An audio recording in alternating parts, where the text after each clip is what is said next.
Hello, good evening. आज आपण गोलँग या लँग्वेजबद्दल डिस्कस करणार आहोत आणि या गोलँग या लँग्वेजमधले फीचर्स, या लँग्वेजबद्दलची इंटरनल माहिती, त्याच्यामध्ये प्रोग्रामिंग कसं केलं जातं, त्याच्यामधले फीचर्स कुठले-कुठले आहेत, की ज्याचा आपण ॲज अ ॲप्लिकेशन डेव्हलपर म्हणून आपण काय वापर करू शकतो, अशा बऱ्याच गोष्टी आहेत, की ज्या आज आपण बघणार आहोत. याच्या आधी मार्व्हलस इन्फो सिस्टमच्या ऑफिशियल यूट्यूब चॅनलवरती आपण गोलँगची सीरीज केली होती, की जी एका पर्टिक्युलर लिमिटपर्यंत होती. तर त्याच्यापुढं त्याच गोष्टी कन्सिडर करून आपण थोडीशी पुढची वाटचाल करणार आहोत. जर तुम्हाला आजच्या या पूर्ण वेबिनारमध्ये जर कुठल्याही काही गोष्टींचा रेफरन्स पुन्हा एकदा पाहिजे असेल, तर तुम्ही परत ती रेफर करू शकतात. आपली याच YouTube चॅनलवरती सीरीज आहे. इथून आज आपण काय-काय बघणार आहोत आणि गोलँग या लँग्वेजबद्दल, गोलँग म्हणण्यापेक्षा गो या लँग्वेजबद्दल आपण काय-काय बघणार आहोत, ते एकदा ओव्हरव्ह्यू देतो. म्हणजे पुढं आपण जे घेणार आहोत त्याचा एक अंदाज येईल. फर्स्ट ऑफ ऑल आपण गोलँग ही लँग्वेज कधी क्रिएट झाली, ही कोणी क्रिएट केली, ही लँग्वेज क्रिएट करण्यामागे काय कारणं होती, या लँग्वेजमध्ये असे काय फीचर्स आहेत, की जे फीचर्स इतर प्रोग्रामिंग लँग्वेजेसपेक्षा वेगळे आहेत आणि या फीचर्समुळं या लँग्वेजचं जर आपण आता टॉप रँकिंगमध्ये जर बघितलं, तर या लँग्वेजचं इतर लँग्वेजच्या कंपॅरिझन लेव्हलला कुठलं स्थान आहे, म्हणजे कुठल्या लेव्हलला ही लँग्वेज कन्सिडर केली जाते हे बघणार आहे. आणि त्याच्यानंतर आपण इमिडिएटली चालू करणार आहोत त्या लँग्वेजचं इन्स्टॉलेशन कसं करायचं, त्याच्याकरता आयडी कुठला वापरायचा आणि एकदा एन्व्हायर्नमेंट सेटअप झाला, की त्याच्यानंतर आपण पुढची स्टेप म्हणजे याच्यात प्रोग्रामिंग कसं करायचं, अशा गोष्टी आपण आज बघणार आहोत. सो दॅट तुम्हाला पूर्ण व्यवस्थित जर अटेंड केलं तर या पूर्ण सेशनमध्ये गोलँगमध्ये प्रोग्रामिंग करायला स्टार्ट करता येईल, अशी गोष्ट आहे. लेट स्टार्ट्स विथ द गोलँग आणि गोलँगबद्दलची आधी माहिती सांगतो आणि मग आपण हळूहळू पुढे जाऊया. गोलँग ही जी लँग्वेज आहे याचं ॲक्च्युअल नाव हे गो आहे. पण त्यांचं जी वेबसाईट आहे, त्याचं जे रजिस्टर्ड डोमेन नेम आहे ते golang.org आहे. म्हणून काही ठिकाणी त्याला गोलँग म्हटलं जातं, पण ॲक्च्युअल प्रोग्रामिंग लँग्वेजचं नाव हे गो आहे. ही लँग्वेज जी गो नावाची जी लँग्वेज आहे, ही लँग्वेज Googleमध्ये क्रिएट केली गेली. म्हणजे Google कंपनीमध्ये ही लँग्वेज क्रिएट केली गेली. याचा खरा उद्देश हा Googleमध्ये त्यांच्या डेव्हलपमेंटल टीममध्ये त्यांच्या ज्या गरजा होत्या आणि एक्झिस्टिंग प्रोग्रामिंग लँग्वेजेस ज्या होत्या, त्या गरजा त्या फुलफिल करू शकत नव्हत्या आणि काही प्रमाणात पुढे-मागे या गोष्टी होत होत्या. म्हणून Googleमधल्याच काही महत्त्वाच्या डेव्हलपर्सने असा डिसिजन घेतला, की आपण आपली स्वतःची प्रोग्रामिंग लँग्वेज तयार करू आणि ज्याचा वापर आपण आपल्या कंपनीमध्ये आधी करू आणि मग नंतर ती पब्लिकली रिलीज करू. या सगळ्या डिस्कशननुसार Googleमध्ये त्यांनी असं ठरवलं, की आपण आपली लँग्वेज तयार करायची.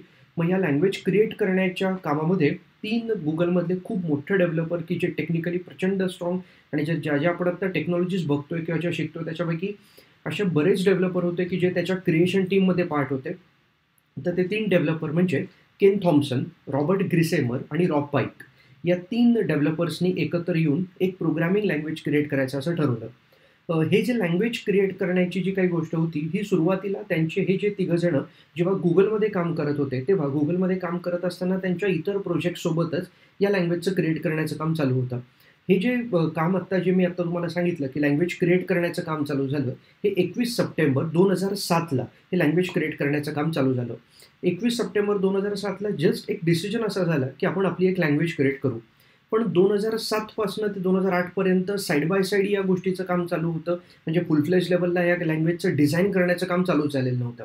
मग 2008ला केन थॉम्पसन या त्या 3 लोकांपैकी केन थॉम्पसन यांनी Golang करता कंपायलर लिहिण्याचं काम चालू केलं आणि त्याच पॉइंटपासून Golangचं डेव्हलपमेंटचं काम हे फुल फ्लेज चालू झालं इन Google. 2008 साली ही कामं सगळी चालू झाल्यावरती एक टप्प्यामध्ये त्यांनी या गोष्टी पब्लिकली अनाउन्स करायला चालू केलं. त्याच्यापैकी 2009ला त्यांनी Golang नावाची लँग्वेज ही पब्लिकली अनाउन्स केली. पण तोपर्यंत ही लँग्वेज लोकांना वापरण्याकरता अवेलेबल नव्हती. मग नंतर थोड्या दिवसांनी आणि काही वर्षांनी म्हणजे 2012ला Golangचं पहिलं ऑफिशियल व्हर्जन रिलीज झालं. That is Golang 1.0. हे रिलीज झालं होतं 2012ला. त्याच्यानंतर त्याच्यामध्ये भरपूर बदल झाले, भरपूर गोष्टी त्याच्यामध्ये ॲड झाल्या, खूप सारे फीचर्स आले आणि दरवेळेस त्यांनी नवीन व्हर्जनमध्ये काही ना काहीतरी गोष्टी ॲड आणि काही ना काही गोष्टी अपडेट करत गेले. आत्ता जर आपण बघितलं जे आहेत त्याच्यापैकी जर एक प्रत्येक व्हर्जनमध्ये जर आपण कंटेंट जर बघितले तर प्रचंड लेव्हलला मॅच्युअर्ड अशी प्रोग्रामिंग लँग्वेज आहे, की जिचा वापर करून आपण वेगवेगळ्या पद्धतीचं प्रोग्रामिंग करू शकतो. या पॉईंटवरनं जे मी आता तुमच्याशी बोलत होतो, या पॉईंटवरनं आपल्याला आता काय कळलं, तर ही जी लँग्वेज आहे, जी आता आपण बघतोय, या लँग्वेजचं क्रिएशन कधी झालं, ही लँग्वेज कोणी क्रिएट केली आणि या लँग्वेजमध्ये क्रिएट करण्याकरता आपल्याला कुठल्या गोष्टी आत्ता माहिती असायला पाहिजे होत्या, त्या मी आता तुम्हाला सांगितल्या. याच्या पुढची जी स्टेप आहे, की Golang ही लँग्वेज कुठल्या कारणांकरता क्रिएट झाली होती. म्हणजे याच्या आधी आपण फक्त बघितलं, की Golang ही लँग्वेज कोणी क्रिएट केली, कुठल्या वर्षी काय झालं, एवढ्या फक्त गोष्टी मी तुम्हाला सांगितल्या. पण आता प्रश्न असा आहे, की Golang ही लँग्वेज कुठल्या कारणांकरता क्रिएट केली गेली. तर त्याच्यातलं पहिलं महत्त्वाचं कारण असं होतं, की Googleमध्ये त्यांचं जे डेव्हलपमेंट होतं ते डेव्हलपमेंट मेजरली 2 फॉर्मॅटमध्ये चालायचं. त्याच्यातला पहिला मेजर फॉर्मॅट असा होता की ज्याच्यामध्ये स्टोरेजवरती कामं चालायची आणि दुसरा फॉर्मॅट होता की ज्याच्यामध्ये नेटवर्किंग बेस्ड कामं चालायची. या 2 कामांमध्ये प्रचंड मोठ्या प्रमाणामध्ये स्पीड, मोठ्या प्रमाणामध्ये कॉन्करन्सी आणि डेव्हलपमेंटल असावे, असे फीचर्स त्यांना या एक्झिस्टिंग लँग्वेजमधनं एकत्रितपणे मिळत नव्हते. आणि हे सगळे फीचर्स की ज्याच्यामध्ये कॉन्करन्सी येत असेल, एक्झिक्युशनचा स्पीड मॅटर करत असेल, बिल्ड प्रोसेस असेल, अशा सगळ्या गोष्टी एकत्रित याव्या या दृष्टिकोनातनं या तिघांनी ही लँग्वेज क्रिएट करण्याचं काम चालू केलं. ही जी लँग्वेज जी आता मी तुमच्याशी बोलतोय, ही लँग्वेज क्रिएट करण्यामागे प्रत्येक गोष्टीमध्ये त्यांचा पॉइंट ऑफ व्ह्यू असा होता की आपल्याला डेव्हलपमेंटमध्ये ज्या गोष्टी लागणार आहेत, त्या गोष्टी आपण आपल्या लँग्वेजमध्ये सुटेबल असतील अशा क्रिएट करू आणि ती लँग्वेज आपण आपल्याकरता वापरायला चालू करू.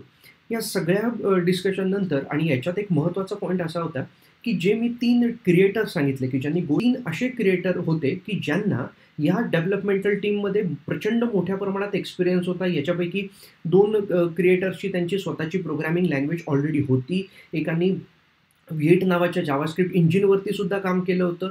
याचा अर्थ हे असं काही नव्हतं, की एकदम नवीन होते, की ज्यांनी ही लँग्वेज क्रिएट करण्याचं काम चालू केलं. त्याच्यापैकी जर आपण बघितलं, तर त्याच्यापैकी काही महत्त्वाचे जे डेव्हलपर्स होते, त्यांचा कुठला रोल आणि कुठल्या फॉर्मॅटमधनं या गोष्टी चालू होत्या, त्या मी एकदा तुम्हाला सांगतो. Just a minute. मी फक्त एकदा लॅगिंग होतं. ते एकदा चेक केलं, नेटवर्क इश्यू होते.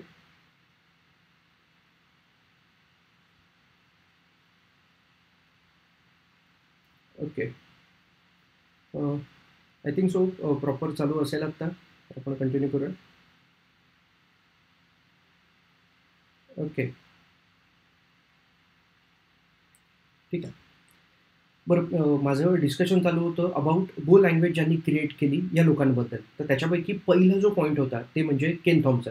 केन थॉम्सन हे इतकं मोठं आणि इतकं पॉवरफुल नाव आहे, की ज्यांनी युनिक्स ऑपरेटिंग क्रिएशनमध्ये खूप मेजर काम केलं होतं, ते म्हणजे होते केन थॉम्सन.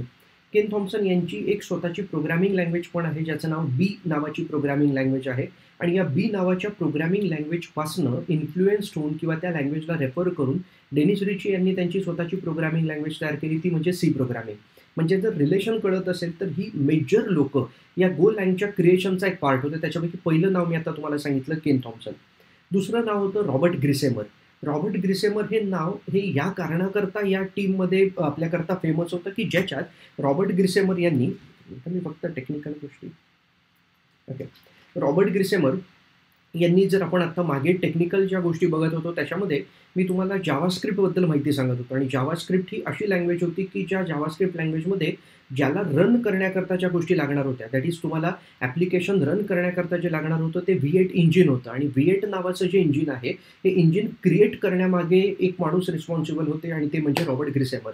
तिसरे जे होते रॉब पाईक यांनी त्यांच्या वेगवेगळ्या टेक्निकल वाटचालीमध्ये भरपूर साऱ्या वेगवेगळ्या गोष्टी केल्या. त्याच्यात लिंबो नावाची एक प्रोग्रामिंग लँग्वेज होती, याच्यात त्यांनी क्रिएशनमध्ये पार्ट केला होता. अशी सगळी तगडी बॅकग्राऊंड असलेले हे तिघंजण होते, की ज्यांनी गो लँग क्रिएट. महत्त्वाचे विषय होते ते म्हणजे पहिला विषय होता, की गो लँगमध्ये त्यांना मोठ्या प्रमाणामध्ये कॉन्करन्सी एक्सपेक्टेड होती. आता कॉन्करन्सी हा वर्ड असा इंडिकेट करतोय, की तुम्हाला जर एकाच वेळेस मल्टिपल कामं जर करायची असतील तर ती मल्टिपल कामं पॅरलली करण्याकरता जी कन्सेप्ट यूज केली जाते that concept is called as concurrency. आणि कॉन्करन्सी हा प्रकार मोठ्या प्रमाणात यूज केला गेला होता इन केस ऑफ गो लँग. आणि गो लँगमध्ये कॉन्करन्सी हे तसं बघितलं तर त्यांच्याकडे असलेलं सगळ्यात मेजर फीचर होतं.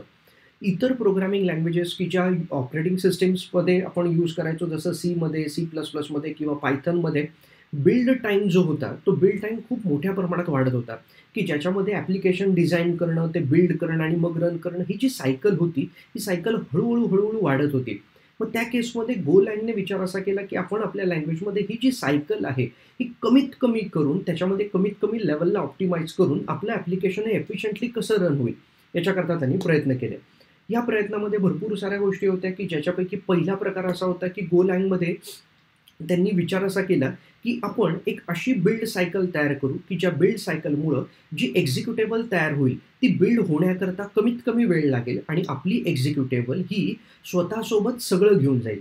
आता स्वतःसोबत सगळं घेऊन जाईल या शब्दाचा अर्थ असा होता, की एक्झिक्युटेबलमध्ये जे काही लागणार आहे या प्रत्येक गोष्ट ही माझी एक्झिक्युटेबल स्वतःसोबत घेऊन जाईल, सो दॅट जेव्हा एक्झिक्युटेबल फाईल रन होईल तेव्हा तिला लागणाऱ्या सगळ्या गोष्टी तिच्यामध्ये असतील.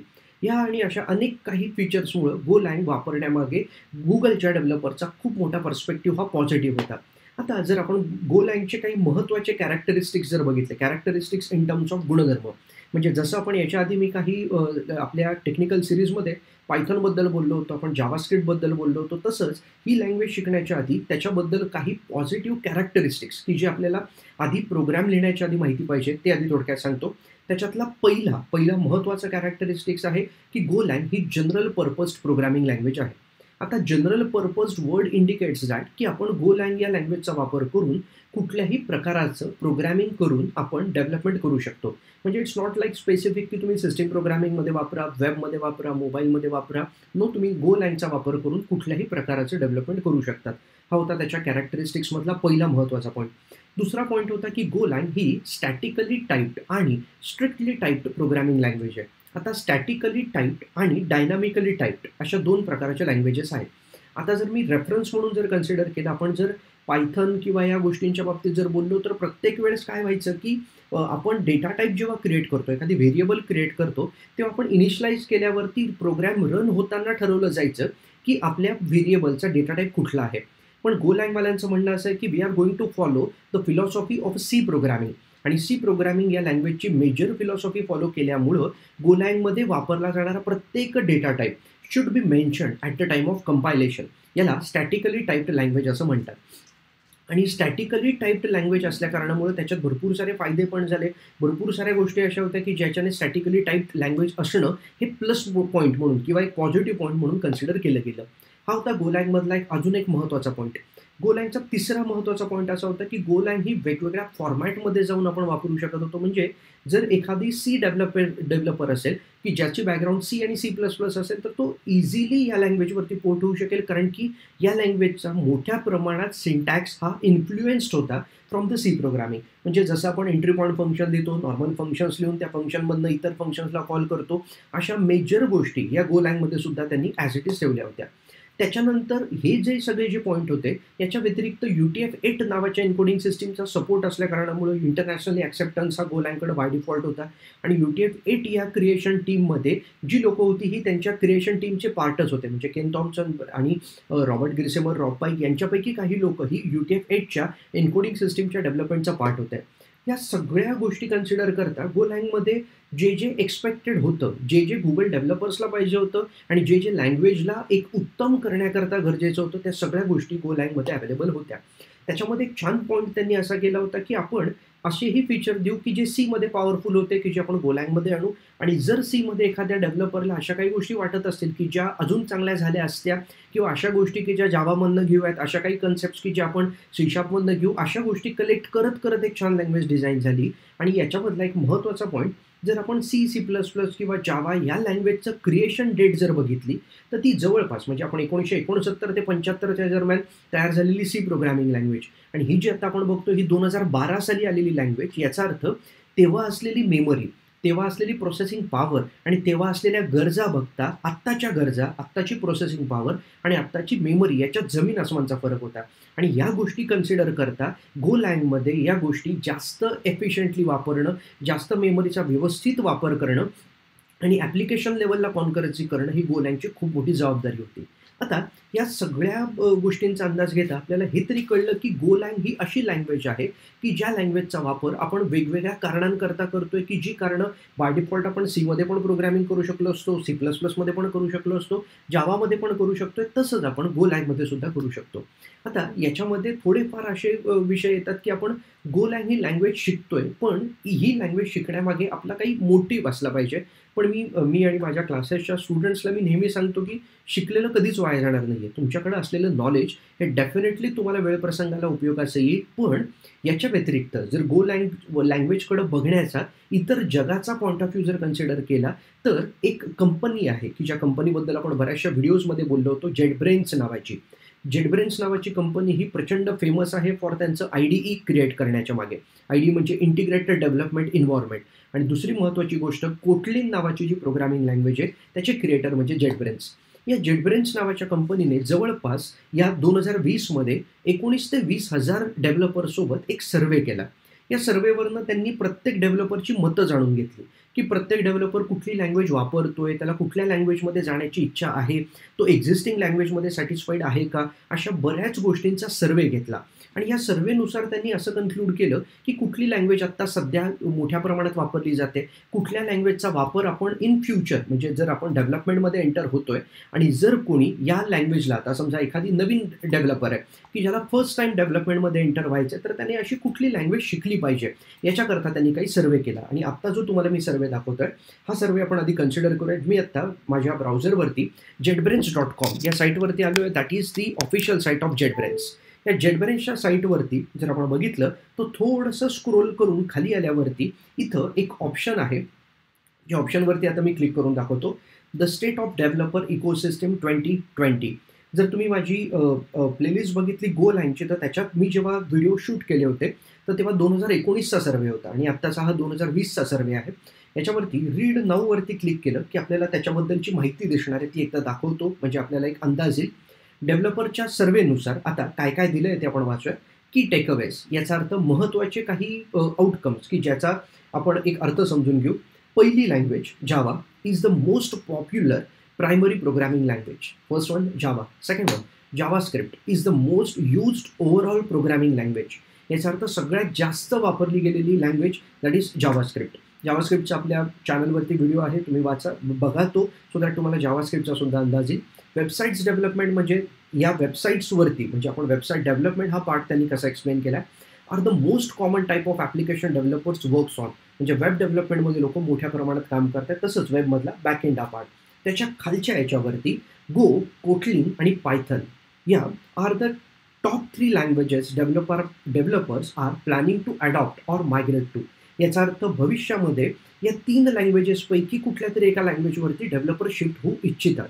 मग त्याच्या पुढे त्यांनी दिलेलं आहे की पायथनचं आणि पायथनमध्ये एक पॉईंट असा आहे की जर जावा आणि पायथन यांच्यामध्ये जर कंपॅरिझन केलं तर खूप सारे डेव्हलपर्स हे पायथनवरती शिफ्ट होत आहेत, पायथन वापरण्याचा प्रयत्न करत आहेत. आता हे असं नाही आहे की कोणी येऊन सांगितलं, हे ऑफिशियल सर्व्हे आहे आणि हे अशा आपण कंपनीच्या याच्यावरनं रेफर करतो की ज्याच्यावरती आपण विश्वास ठेवू शकतो, because JetBrains is the leading IDE तयार करणारी कंपनी की ज्यांनी केलेला हा सर्व्हे.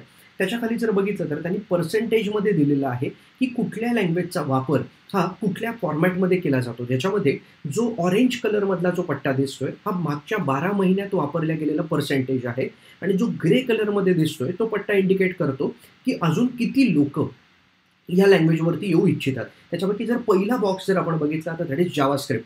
70% डेव्हलपर्स हे जावास्क्रिप्टवरती काम करतायत ऑलरेडी आणि 4% डेव्हलपर हे अजून येऊ इच्छितात. याचा अर्थ जवळपास 75% लोक हे जावास्क्रिप्टवरती काम करत आहेत. त्याच्यापैकी आपल्या आजच्या सेशनचं जे टार्गेट आहे दॅट इज गोलँग. आणि गोलँगच्या बाबतीत जर बघितलं तर 19% लोक म्हणजे जवळपास 20% लोक हे गोलँग ऑलरेडी वापरत आहेत आणि 13% लोक हे गोलँगवरती शिफ्ट होऊ इच्छितात. याचा अर्थ एक मेजर वाटा आहे की ज्या केसमध्ये आपण गोलँग शिकणं हे डेफिनेटली बेनिफिशियल ठरणार आहे. पण ॲज अ डेव्हलपर म्हणून मी नेहमी सांगतो की ॲज अ प्रोग्रामर म्हणून आपण नेहमी सांगतो की लँग्वेज हा जस्ट एक प्रोग्राम लिहिण्याचं माध्यम आहे. तुमचं लॉजिक स्ट्रॉंग असेल तर जस्ट तुम्ही एक व्हेरिएशन म्हणून मी ह्या भाषेत केलं, मी त्या भाषेत केलं, याच्याने आपल्या एक्सपिरियन्समध्ये भर पडते, आपला स्किलसेट वाढतो आणि शिकलेली गोष्ट ही कधीच वाया जात नाही. या रूलनुसार Golang is the best language that we can learn. आणि एक्झिस्टिंग कुठलेही ॲप्लिकेशन, समजा एखाद्याला एक्सपिरियन्स असेल by writing any of the म्हणजे by using any of the language like C++ मध्ये असेल तर तुम्ही इझिली पोर्ट होऊ शकतात गोलँगमध्ये. कारण की त्याच्यात गोलँगवरती पोर्ट होणं is not difficult because syntax जो आहे हा जवळपास C आणि C++ सारखाच आहे. हा झाला विषय अबाउट एक का बरं गोलँग शिकायची याच्याबद्दलचा. आता गोलँगची ही जी काही मी तुम्हाला आता कारणं सांगितली, याच्यानंतर आपली पुढची स्टेप राहणार आहे की येस आपण गोलँग शिकणार आहोत. तर मग गोलँग शिकायचं असेल तर पहिले आपल्याला इन्व्हायरमेंट सेटअप काय करायला लागणार आहे, याचा अर्थ आपल्याला इन्स्टॉलेशन काय करायला लागणार आहे. गोलँगची ऑफिशियल वेबसाईट जी आहे जिचं नाव आहे golang.org, जी मी आता तुम्हाला समोर ओपन करून दाखवलेली आहे. This is the official website of golang.org.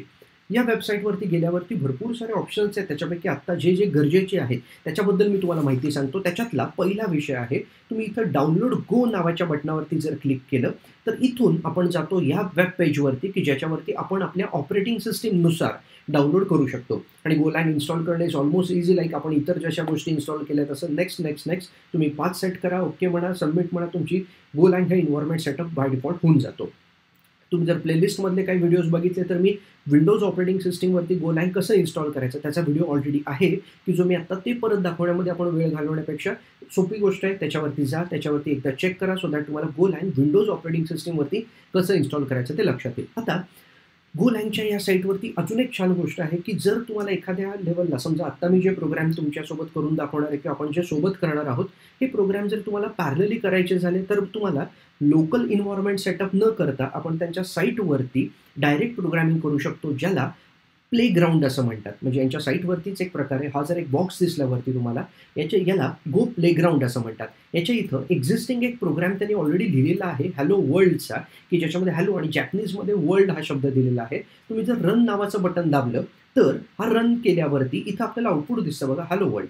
याचा अर्थ तुम्हाला कुठलंही इन्स्टॉलेशन न करता यांच्या साईटवरनं सुद्धा रनिंग करता येईल. पण डेफिनेटली मी रेकमेंड करेल असं न करता better way local environment setup करा. त्याच्यात प्रॉपर शिस्तीत आपण प्रोग्रामिंग करू शकतो, की जे असं न करता या गोष्टी आपण वापरू शकतो. याच्यामध्ये अजून एक ऑप्शन आहे, की जर तुम्ही ओपन इन प्लेग्राऊंड म्हटलात तर आपल्याकरता एक सेपरेट स्क्रीन ओपन होते आणि ह्या स्क्रीनवरती आपल्याला जे जे वाटेल त्या गोष्टी आपण याच्यावरती ॲड करू शकतो. याचा अर्थ हा जो प्रोग्राम आहे हा तर एक्झिस्टिंग प्रोग्राम आहे, पण याच्यामध्ये जर तुम्हाला काही गोष्टी ॲड करायच्या असतील, एखादी गोष्ट एडिट करायची असेल, पूर्ण फ्रेश प्रोग्राम लिहायचा असेल तर तरी आपण करू शकतो. इथं सेम आपण जसं रन नावाचं बटन दाबलं तर खाली आउटपुट येतं बघा, हॅलो वर्ल्ड.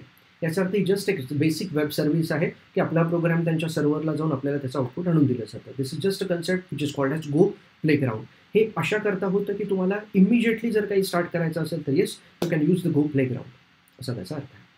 इथपर्यंत कळलं सगळ्यांना? म्हणजे आत्तापर्यंतच्या डिस्कशनमध्ये जे मी आत्ता तुमच्याशी बोललो याच्यावरनं आपल्याला काय काय कळलं. तो गोलँग ही लँग्वेज आपण कुठल्या कारणाकरता शिकतोय, गोलँग ही लँग्वेज कोणी काढली, ही कुठल्या वर्षी क्रिएट झाली, या लँग्वेजचे कुठले कुठले फीचर्स होते, गोलँगचं इन्स्टॉलेशन कसं करतात, गोलँगचा प्लेग्राऊंड कसं वापरतात आणि एक टेक्निकल सर्वे की जो आपण जेटब्रेन्स बघितला तर त्या सर्वेनुसार या गोष्टी आपण पूर्ण डिस्कस केल्या.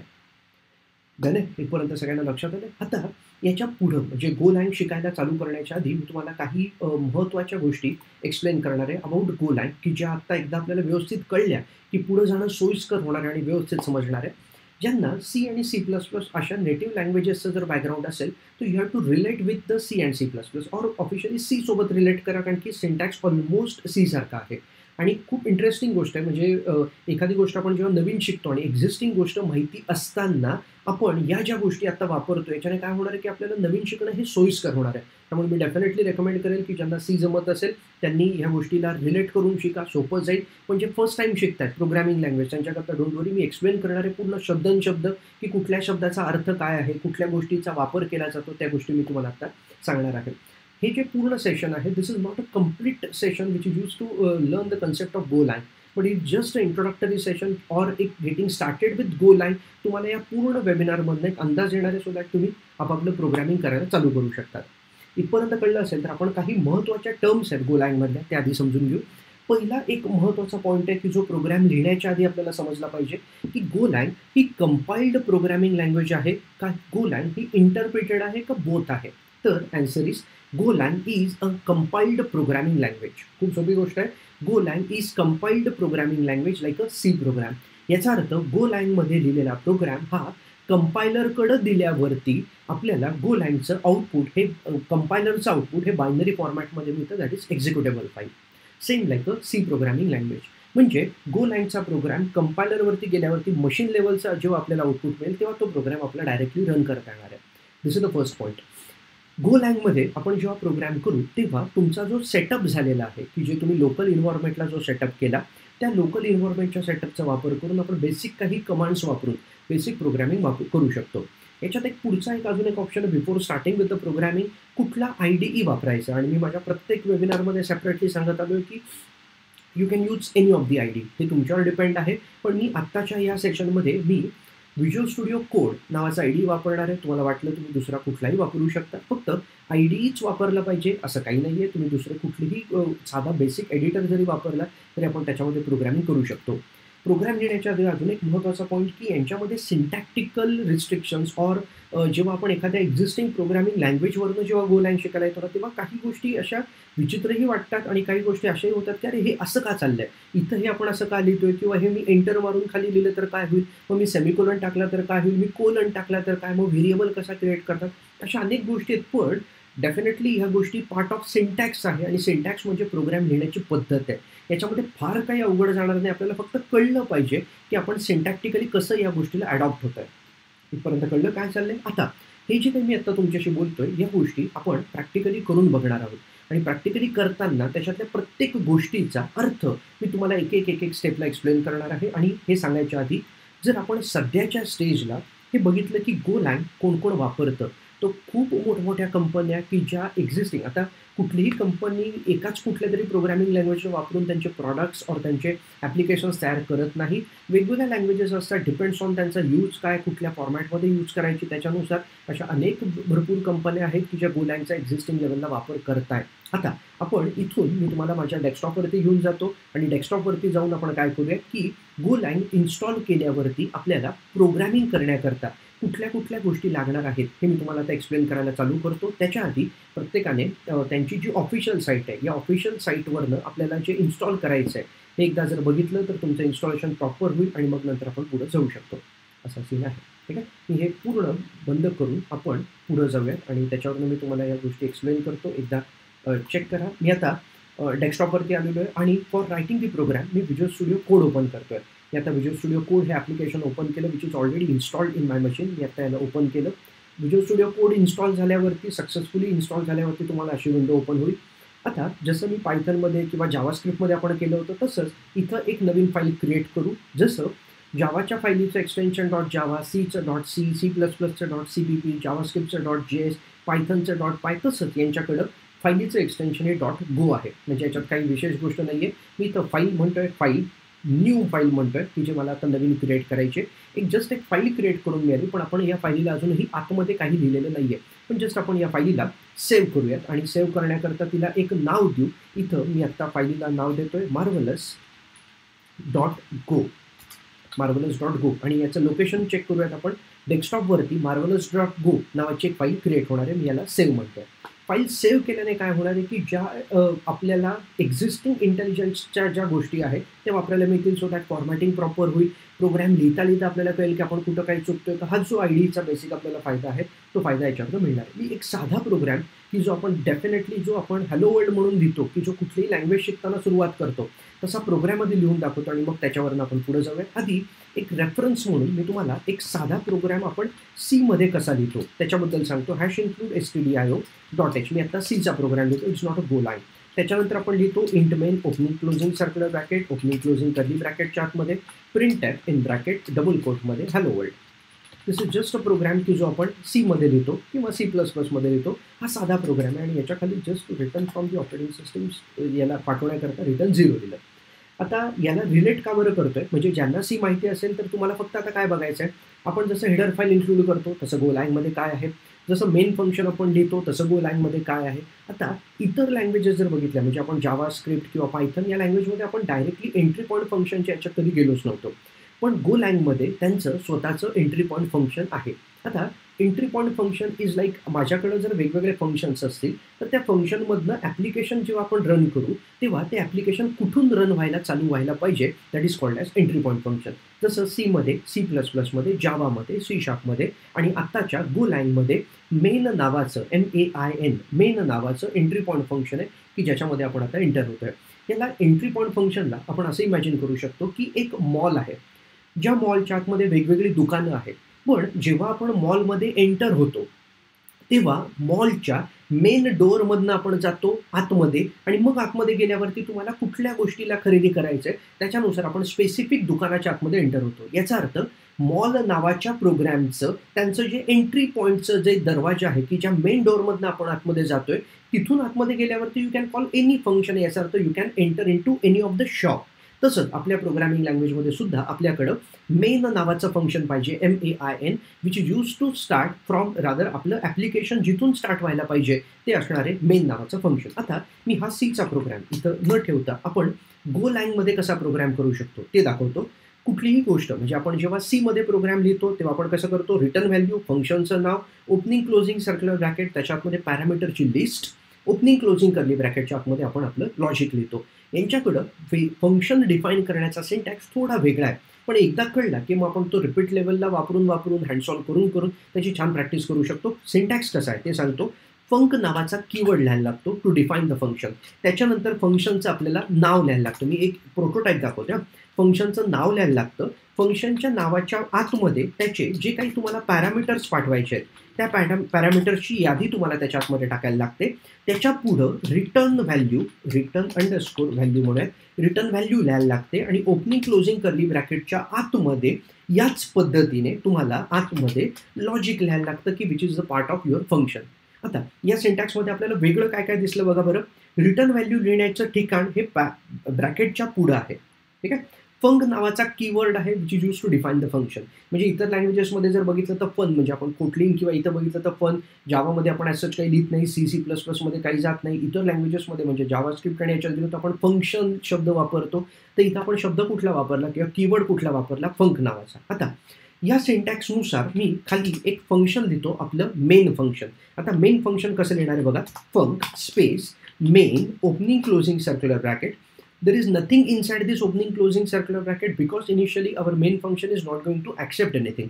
आणि मेन फंक्शन हे रिटर्नही काही करणार नाही म्हणून मी पुढची जागा रिकामी ठेवतो पण पुढे opening closing curly bracket add करतो. अशा पद्धतीने आपण आपलं मेन फंक्शन डिफाईन करू शकतो. इथपर्यंत जर लक्षात आलं असेल की ही पद्धत आहे की ज्याच्याने आपण मेन फंक्शन डिफाईन करतो. वरचा हा बेसिक प्रोटोटाईप जो होता तो मी याच्यातनं काढून टाकतो. आता जसं आपण सीमध्ये प्रिंटएफ वापरतो, C++मध्ये आपण सीआउट यूज करतो, जावामध्ये system.out.println वापरतो, तसंच यांच्याकडं प्रिंट किंवा println नावाची मेथड आहे. तर मी इथं आता लिहितो println इन ब्रॅकेट डबल कोटमध्ये आपण एक वाक्य टाकूयात, मार्वलस इन्फोसिस्टम्स. याचा अर्थ मला आता ही स्ट्रिंग कन्सोलवरती डिस्प्ले करायची. कन्सोल याचा अर्थ टर्मिनलवरती मला ही वाक्य डिस्प्ले करायचं. That is marvellous Infosystem. आता गोलँगचा एक महत्त्वाचा रूल असा आहे फॉर कोड रियुजॅबिलिटी. म्हणजे एक्झिस्टिंग कोड तुम्ही परत परत वापरा. आणि ड्राय पॉलिसी याचा अर्थ डोंट रिपीट युअर सेल्फ. म्हणजे स्वतः लिहिलेला कोड दुसऱ्यांना परत लिहायला लावू देऊ नका की तुम्ही तुमचा कोड शेअर करा किंवा ॲज अ प्रोजेक्ट म्हणून तुम्ही तुमचं एखादी फंक्शन डिफाईन करत असाल तर ते फंक्शन परत न लिहिता त्या फंक्शनला तुम्ही पॅकेजचा पार्ट करा. याचा अर्थ एक वाक्य आत्ता किंवा एक शब्द मी आत्ता नवीन वापरला दॅट इज पॅकेज.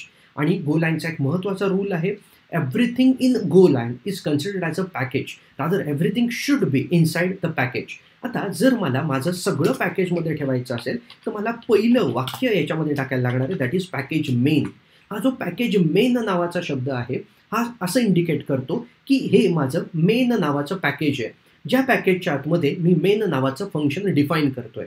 इथपर्यंत कळलं काय झालंय. आता हे सगळ्यात कंपल्सरी गोष्ट आहे कारण की त्यांच्या रूलनुसार तुम्ही पॅकेज प्रत्येक गोष्ट म्हणजे साधं फंक्शन जरी लिहिलं तरी ते पॅकेजचाच पार्ट पाहिजे. तुमचं एंट्री पॉईंट फंक्शन असणारी फाईलसुद्धा पॅकेजचाच पार्ट पाहिजे. आणि पॅकेजचा पार्ट करण्याकरता तिथं आपण नाव काय दिलं बघा, पॅकेज मेन असं दिलं. याच्यावरून आता काय कळलं की पॅकेज मेन नावाच्या शब्दावरनं आपण गोलँगच्या कंपायलरला असं सांगतोय की बाबा रे कंपायलर, हा जो माझा प्रोग्राम आहे हा मेन नावाच्या स्पेशल पॅकेजचा पार्ट आहे.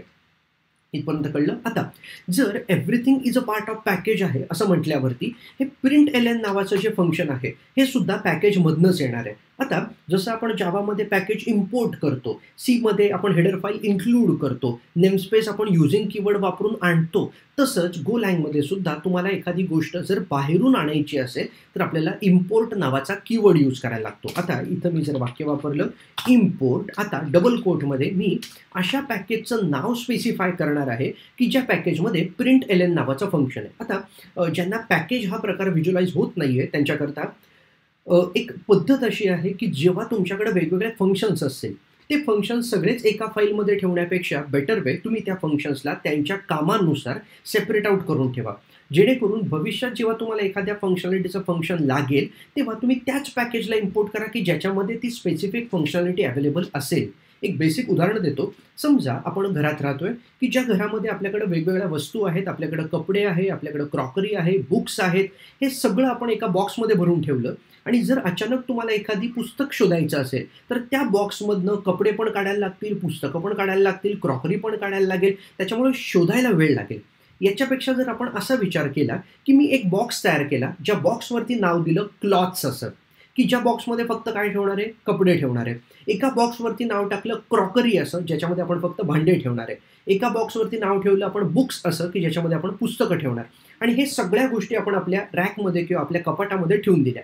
याच्याने काय होईल, की जेव्हा जेव्हा तुम्हाला एखादी स्पेसिफिक गोष्ट लागेल, मग ती पुस्तक असेल, क्रॉकरी असेल किंवा कपडे असतील, तेव्हा तुम्ही सगळे बॉक्स काढायची गरज नाहीये. फक्त असाच बॉक्स काढा, की ज्या बॉक्सवरती तुम्हाला जे पाहिजे ते लेबल आहे.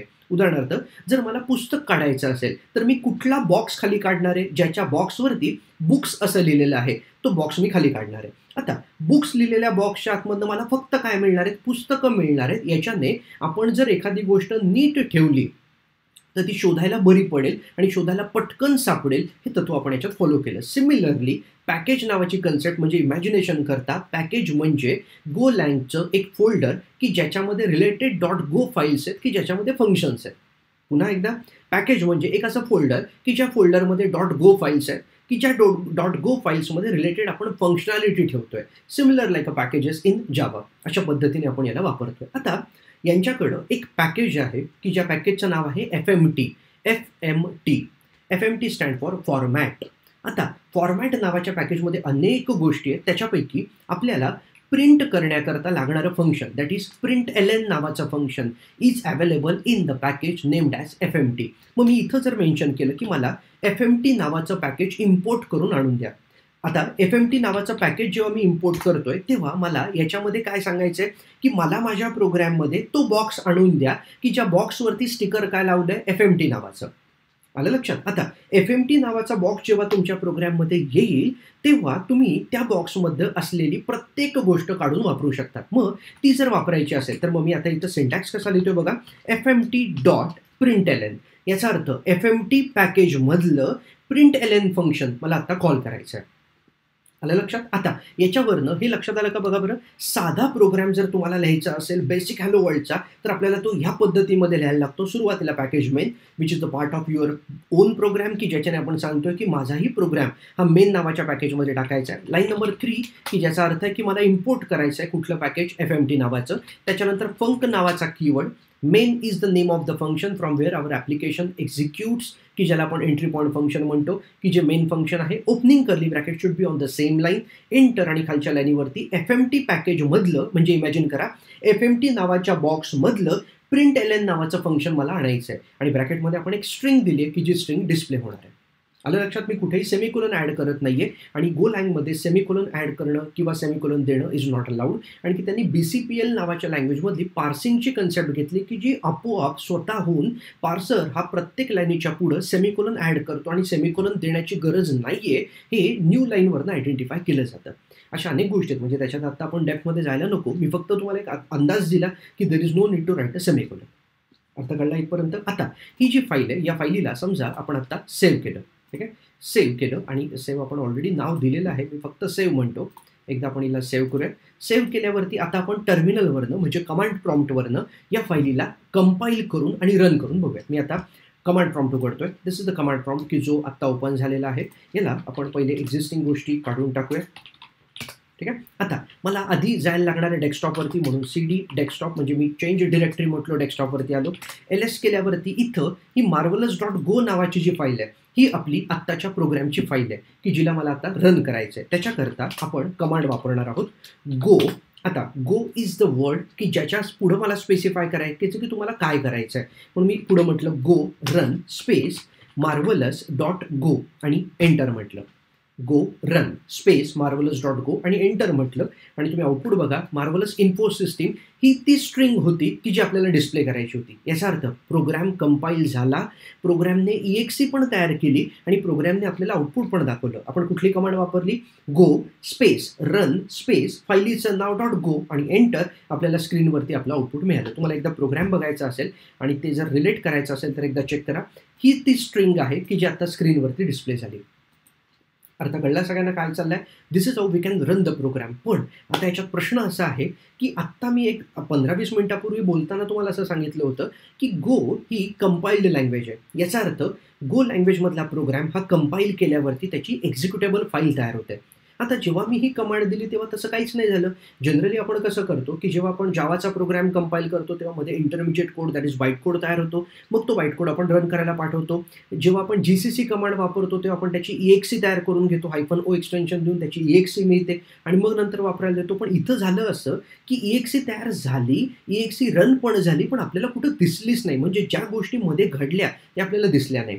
मग याच्याकरता जर तुम्हाला एक्झिक्युटेबल फाईल बघायची असेल आणि ती जर वापरायची असेल तर त्याच्याकरता एक कमांड वापरायची जी आपण करून बघूयात.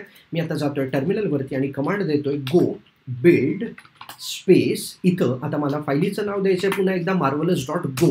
आता एंटर केल्यावरती खाली काही आउटपुट येणार नाहीये बिकॉज आपण फक्त काय सांगितलं, की माझी .go फाईल फक्त तुम्ही काय करून द्या, बिल्ड करून द्या. याचा अर्थ रन करू नका. म्हणजे 2 वेगवेगळे ऑप्शन्स कळले का बघा. Go run is use to build and run आणि go build is only use to build. म्हणजे फक्त काय मिळणार आहे आपल्याला, एक्झिक्युटेबल फाईल मिळणार आहे. जस्ट आपण LS करूयात म्हणजे लिस्ट करू. लिस्ट केल्यावरती इथे एक नाव दिसतंय बघा तुम्हाला, मार्वलस हे जे नाव आहे ती आता तयार झालेली काय आहे, आपली एक्झिक्युटेबल फाईल आहे. आणि एक्झिक्युटेबल फाईल बद्दलची यांची महत्त्वाची माहिती ही अशी एक्झिक्युटेबल फाईल आहे की जी सेल्फ कंटेन्ड आहे. याच्यामध्ये गोलँग करता लागणारी इन्व्हायरमेंट आहे, गोलँगच्या लायब्ररीज आहेत की जे आपल्याला लागणार आहेत आणि आपल्या ॲप्लिकेशनची बायनरी पण आहे. याचा अर्थ या प्रोग्रॅमला भविष्यात कुठेही रन होण्याकरता कोणाकडनंही काहीही घेण्याची गरज नाही आहे, आणखी याच्याकडे सगळं आहे. म्हणजे हे कशासारखं आहे बघा, समजा एखादी मुलगा जर त्याच्या शाळेकडनं किंवा कॉलेजकडनं ट्रिपला चालला असेल किंवा एखाद्या सहलीला चालला असेल तर त्याने ट्रिपला जाताना स्वतःसोबत सगळ्या गोष्टी घेऊन जाव्या, की त्याने कोणाकडनंही, समजा टूथपेस्ट नाही आहे, माझ्याकडे ब्रश नाही आहे, माझ्याकडे साबण नाही, काही नाही, त्याने सगळं स्वतःसोबत घेऊन जावं. याचा अर्थ ही अशी एक्झिक्युटेबल फाईल आहे की जी तिला भविष्यात जे जे लागणार आहे हे सगळं स्वतःसोबत घेऊन आलेली. आता आपण एक काम करूयात की जस्ट एकदा आधी आपण जसं गो रनने रन करून बघितलं तसं आपण आता फक्त एक्झिक्युटेबल रन करून बघू without using any of the go command. तर मी इथं लिहितोय ./marvelous आणि एंटर केलं. तर ./marvelous एंटर केल्यावरती मी एक्झिक्युटेबल फाईल काय केली, रन केली आणि एकदा आउटपुट चेक करा. Marvellous info systems is the output. याचा अर्थ आपली एक्झिक्युटेबल फाईल रन झाली.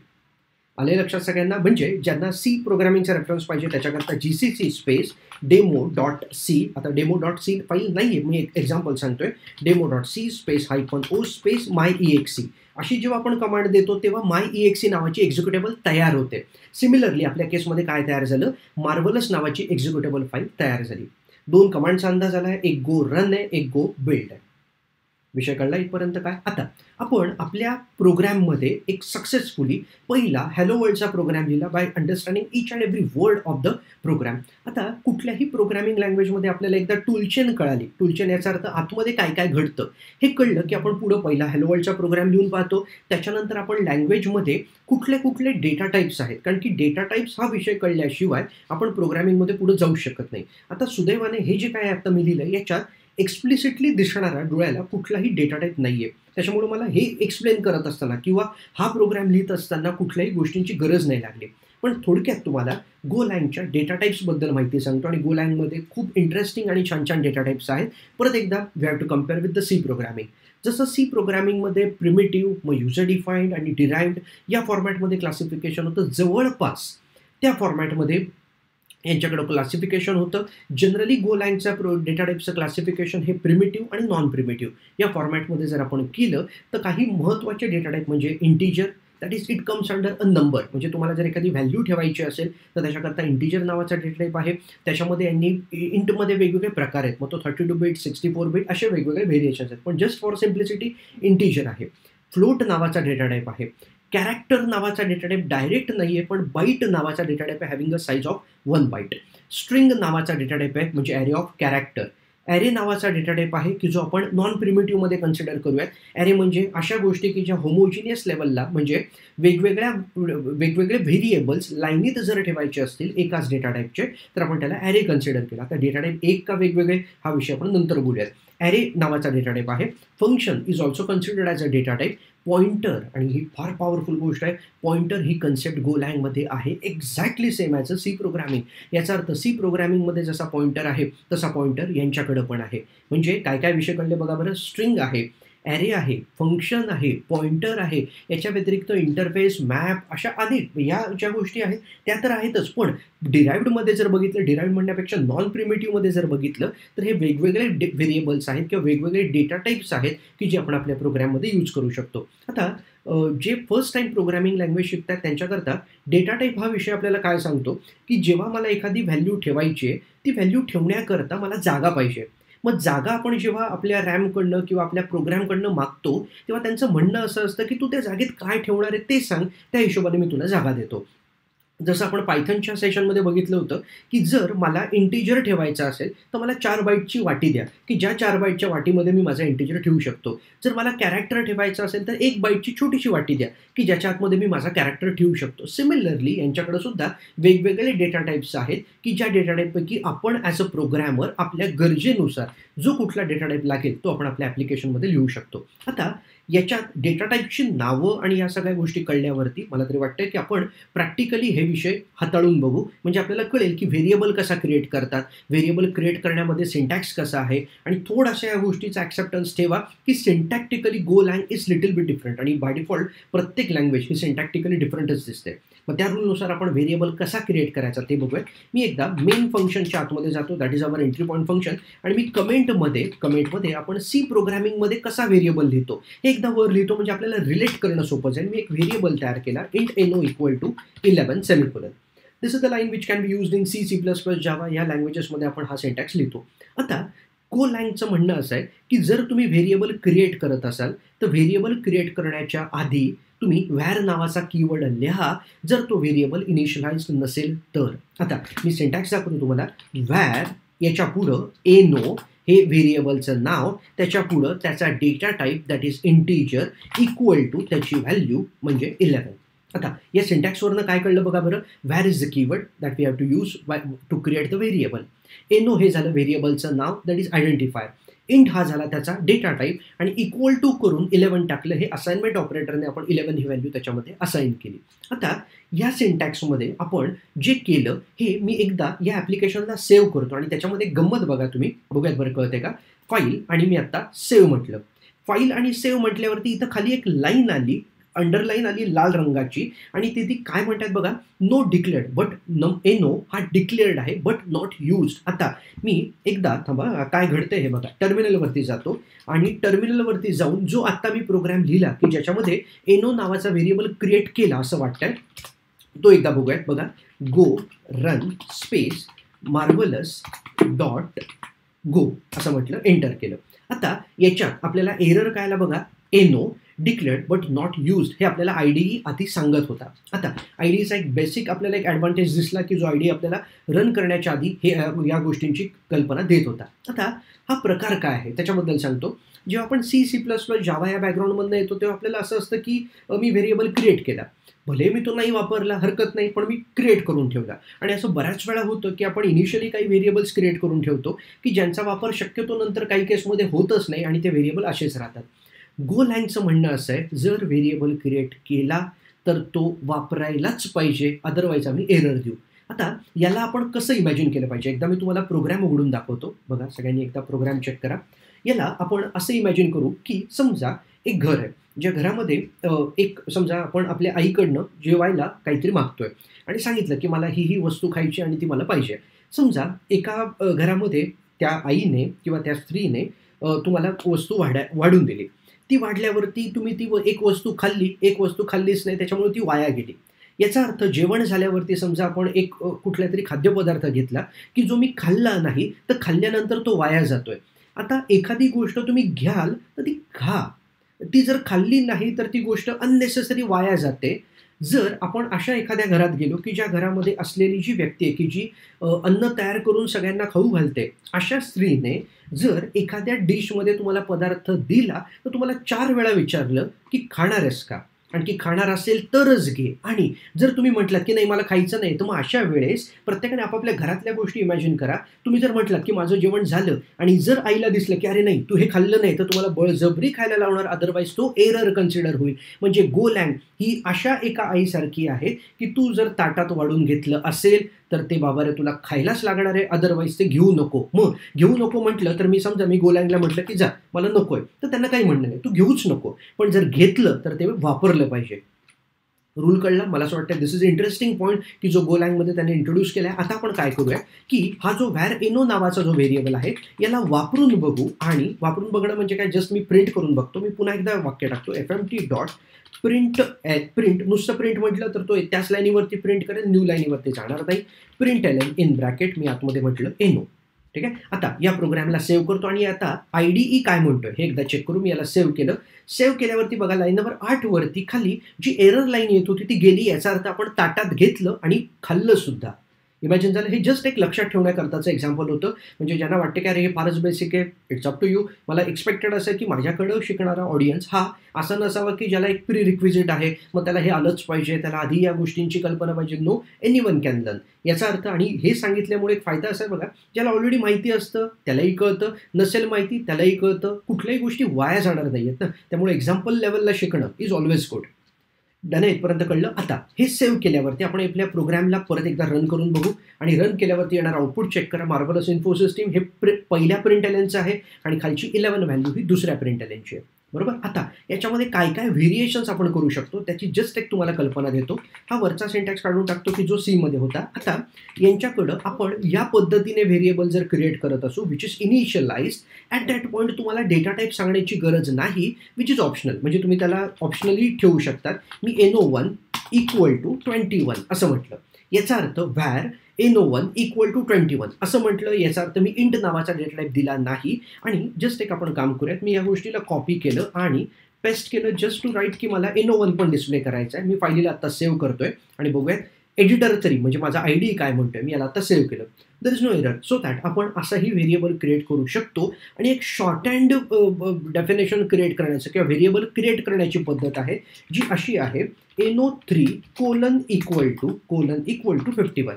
या सिंटॅक्समध्ये तुम्हाला व्हॅर कीवर्ड लिहायची गरज नाही आहे, इनिशियलाइज करण्याची गरज नाही आहे, काहीही गरज नाही. Just use colon equal to आणि पुढे व्हॅल्यू द्या.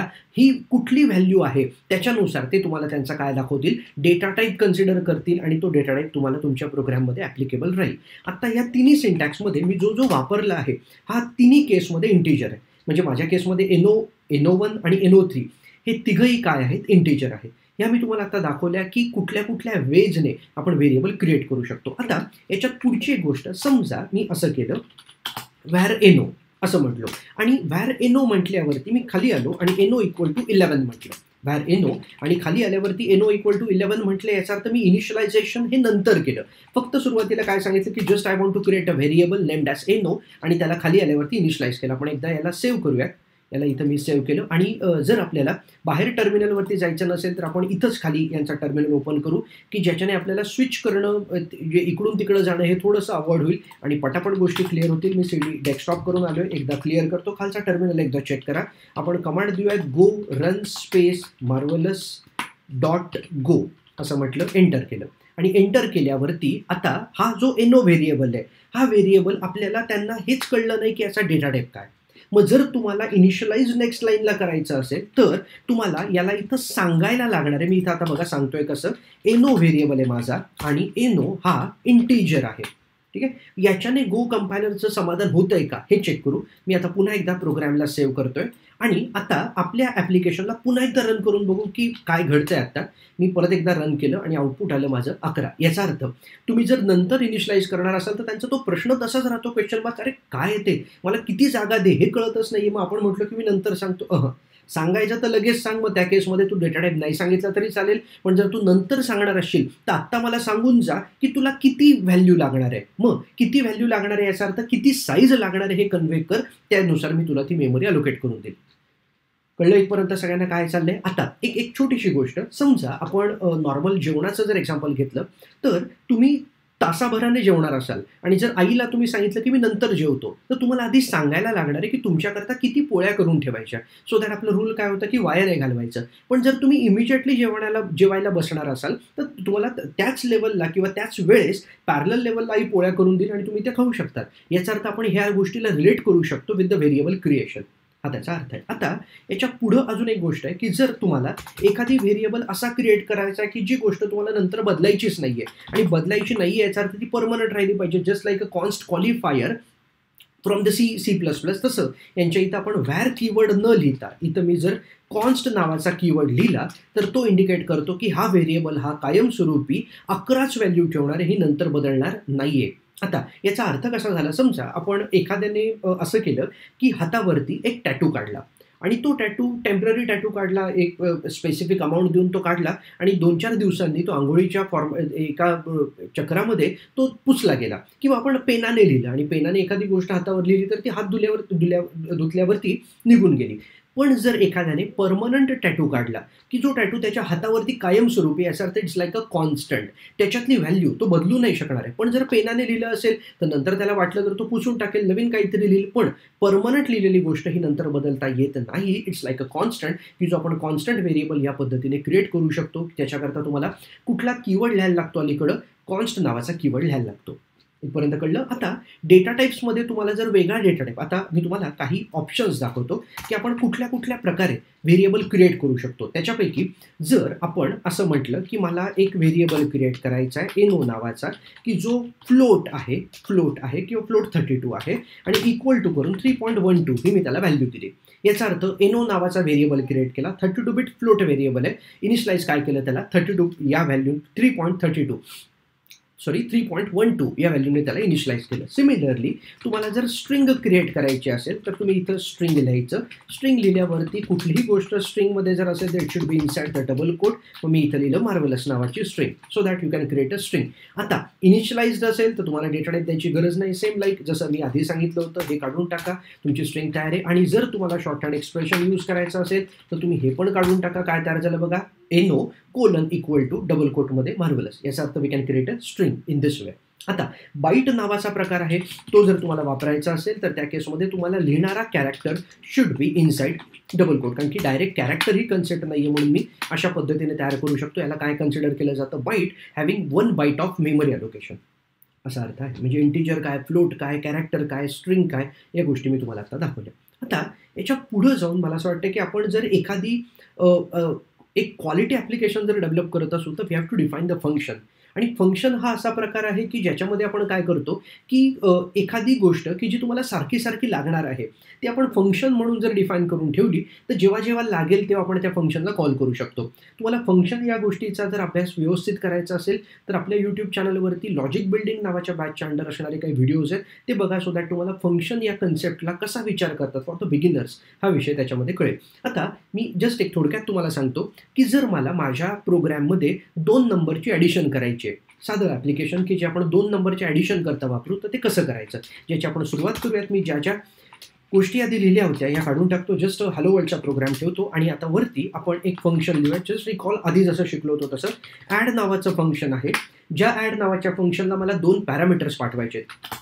मी घेतला eno1 which is of type int, syntax लिहिण्याची पद्धत बघा. दुसरा पॅरामीटर घेतला eno2 ज्याचाही डेटा टाईप आहे इंट, आणि याच्या पुढे आता मला मेन्शन करायला लागणार आहे त्याची रिटर्न व्हॅल्यू जी काय आहे बघा इंट आहे. आणि opening closing curly bracket is on the same line. Enter देऊन खाली आपण आपलं लॉजिक लिहू शकतो. आता या सिंटॅक्सनुसार आपल्याला काय काय कळलं, add is the function which is use to accept 2 parameter, first is integer, second is integer, and add function is use to return the integer value.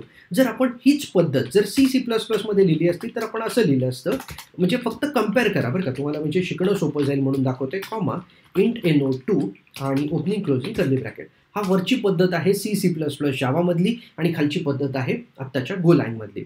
कळले, जस्ट मी रेफरन्स करता दाखवलं म्हणजे पटापट कळलं पाहिजे की कुठला शब्द कुठं आला, सिंटॅक्टिकली आपल्याला काय केलं पाहिजे, हा फक्त फरक आहे. आणि जर फर्स्ट टाइम शिकत असाल तर कसं होतं, 1-2 दिवस फक्त प्रॅक्टिस केल्याने या गोष्टी सोप्या समजून जातात आणि बरोबर आपल्याला पुढं कळतात. आता आतमध्ये आल्यावरती मी एक लोकल व्हेरिएबल तयार करतो रिझल्ट नावाचा किंवा ॲन्सर नावाचा व्हेरिएबल तयार करतो जो इंटिजर घेतो आणि ज्याच्यामध्ये व्हॅल्यू 0 ठेवतो. हा कशा करता की आपण लोकल व्हेरिएबल, लोकल याचा अर्थ जो फंक्शनमध्ये ठेवलेला आहे, that is called as a local variable which is accessible inside only a block of that function. आतमध्ये आल्यावरती जर म्हटलं की ॲन्सरमध्ये मला eno1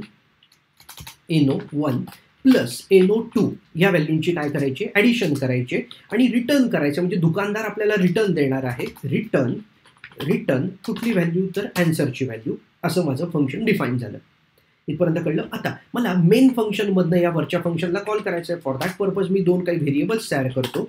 where value 1 equal to 10 आणि दुसरं एक व्हेरिएबल तयार करतो. We can create a variable on the single line, पण सेपरेट ठेवूयात. व्हॅल्यू 2 इक्वल टू 11 असे दोन व्हेरिएबल तयार केले आणि एक व्हेरिएबल घेतला की जो रिटर्न व्हॅल्यू पकडण्याकरता लागणार आहे, म्हणून व्हॅर रिझल्ट नावाचा एक व्हेरिएबल घेतला ज्याला इक्वल टू करून 0 टाकलं.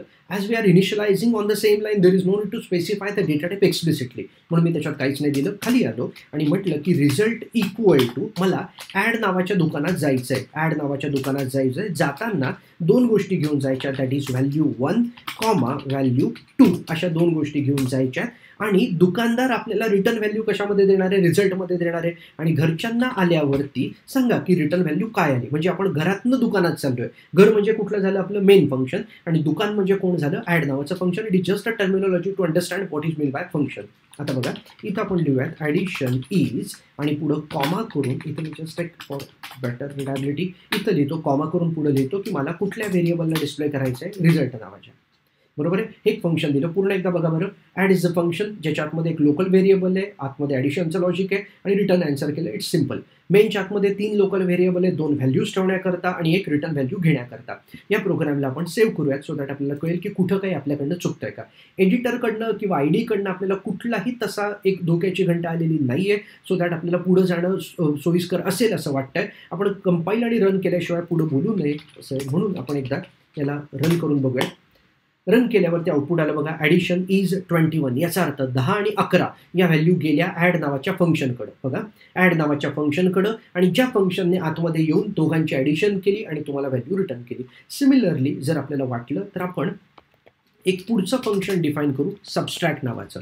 Subtract it is use to subtract. काहीच नाही, सोपं एकदम. सब नावाचं फंक्शन लिहूयात की जे दोन व्हॅल्यूजचं काय करेल, सबस्ट्रॅक्शन करेल. इथं मायनस केलं आणि खाली फंक्शन्स फक्त मी फंक्शनचा कॉल बदलला आणि इथं लिहिलं सब, म्हणजे दुकान बदललं. आधी ॲड नावाचं होतं, आता सब नावाचं दुकान आलं. आणि इथं फक्त आपण एक वाक्य टाकूया, सबस्ट्रॅक्शन इज आणि पुढं आपण त्याची व्हॅल्यू लिहू. इथं सेव्ह करू आणि एकदा पुन्हा हा बदललेला program by calling a subtraction function हा चेक करू. इथं आउटपुट येते बघा, सबस्ट्रॅक्शन इज -1. -1 कसं आलं, 10 - 11. याचा अर्थ -1 हे आपलं करेक्ट आन्सर इथं आलेलं आहे. आता गोलँगच्या फंक्शनमध्ये एक खूप सुंदर गोष्ट अशी आहे की आपण मल्टिपल रिटर्न व्हॅल्यू एका फंक्शनमधनं करू शकतो.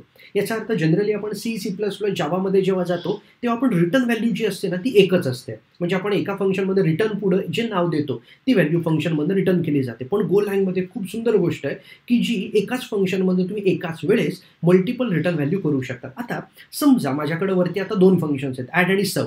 It's look like a similar function. मग आता मी जर असं केलं की एकच फंक्शन डिफाईन केलं की ज्याला म्हटलं की तू बाबा दोन्ही कामं कर, की जे कशासारखं असणार आहे, एका जनरल स्टोअरसारखं. म्हणजे आपण इमॅजिन करू, वरचं एक दुकान आहे की जे आईस्क्रीम विकत आहे, खालचं एक दुकान आहे की जे बेकरी प्रॉडक्ट्स विकत आहे. आपण जर असं तयार केलं, एक जनरल स्टोअर तयार केलं की जे जनरल स्टोअर आईस्क्रीम पण देऊ शकेल आणि जे बेकरी प्रॉडक्ट्स पण देऊ शकेल, तसं आपण फंक्शन हे डिफाईन करू शकतो which can provide multiple facilities in the same function. मग ते करण्याकरता आपण एक प्रयत्न करूयात की आपल्याला हे जमतंय का. मी एक फंक्शन लिहितो, सगळ्यांनी स्टेप बाय स्टेप फक्त लक्ष ठेवा. फंक नावाचा कीवर्ड लिहिला आणि आपण नाव काय देऊ शकतो समजायला, कॅल्क्युलेट नावाचं फंक्शन दिलं. या फंक्शनला मला पॅरामीटर परत 2 पाठवायचे.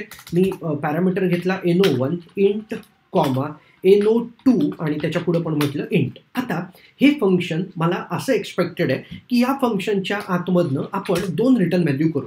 पहिले काय करतो, आतमध्ये लॉजिक लिहायला आपण स्टार्ट करू. म्हणजे एक बॅकग्राऊंड सेट राहील, एक व्हेरिएबल क्रिएट करतो result1 नावाचा विच इज इनिशियलाइज टू 0 सुरुवातीला. त्याच्यानंतर एक व्हेरिएबल क्रिएट करतो result2 नावाचा, result2 की जो सबस्ट्रॅक्शन करता लागेल. आणि खाली आल्यावरती दोघांची ॲडिशन आणि सबस्ट्रॅक्शन करून टाकतो no1 प्लस no2. आणि result2च्या आतमध्ये no1 मायनस no2 असं लिहितो. आणि आता खाली आल्यावरती रिटर्न नावाचा कीवर्ड लिहून no1 किंवा आपल्या रिझल्टचे व्हेरिएबल्स result1 कॉमा result2 असं म्हणतो. बस याचा अर्थ फंक्शन आता रिटर्न काय करते बघा रे, 2 व्हॅल्यू रिटर्न करते. याचा अर्थ function accept 2 parameters, perform addition as well as subtraction.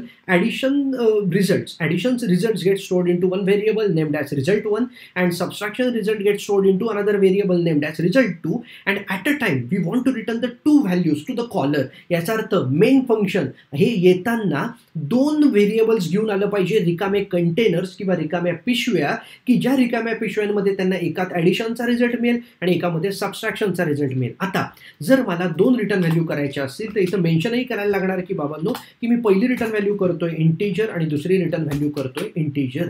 आता सिंटॅक्स नीट बघा, this is totally different. It's not available in C++, Java, की जी पद्धत ही गोलँगमध्ये दिलेली आहे की func calculate in bracket NO1 int comma NO2 int in bracket बंद, पुढं 2 त्याचे रिटर्न व्हॅल्यूचे डेटा टाइप्स की जे मेन्शन करणं गरजेचं आहे. याच्यामध्ये ऑप्टिमायझेशन खूप होतं बरं का. ऑप्टिमायझेशन इन टर्म्स ऑफ खूप कमी फॉर्मॅटमध्ये आपल्याला कोड लिहिता येतो, पण this is just for beginners. म्हणजे याच्यामध्ये मला काय येतं किंवा माझ्या काय स्किल्स आहेत हे दाखवणं उद्देश नाही आहे. एखाद्या अशा डेव्हलपरला किंवा अशा स्टुडंटला की जो फर्स्ट टाइम प्रोग्रॅमिंग लँग्वेज करतोय त्याला मला काय येतं हे दाखवण्यापेक्षा त्याला किती येऊ शकतं हे जर मी दाखवू शकलो तर येस, माझं शिक्षक असणं हेच एक महत्त्वाचा रोल असू शकतो त्या केसमध्ये. म्हणून मी जास्त फॅन्सी किंवा हे पण आहे ते पण आहे असं न करता बेसिक फॉर्मॅटमध्ये असा आपण कोड लिहिलेला आहे.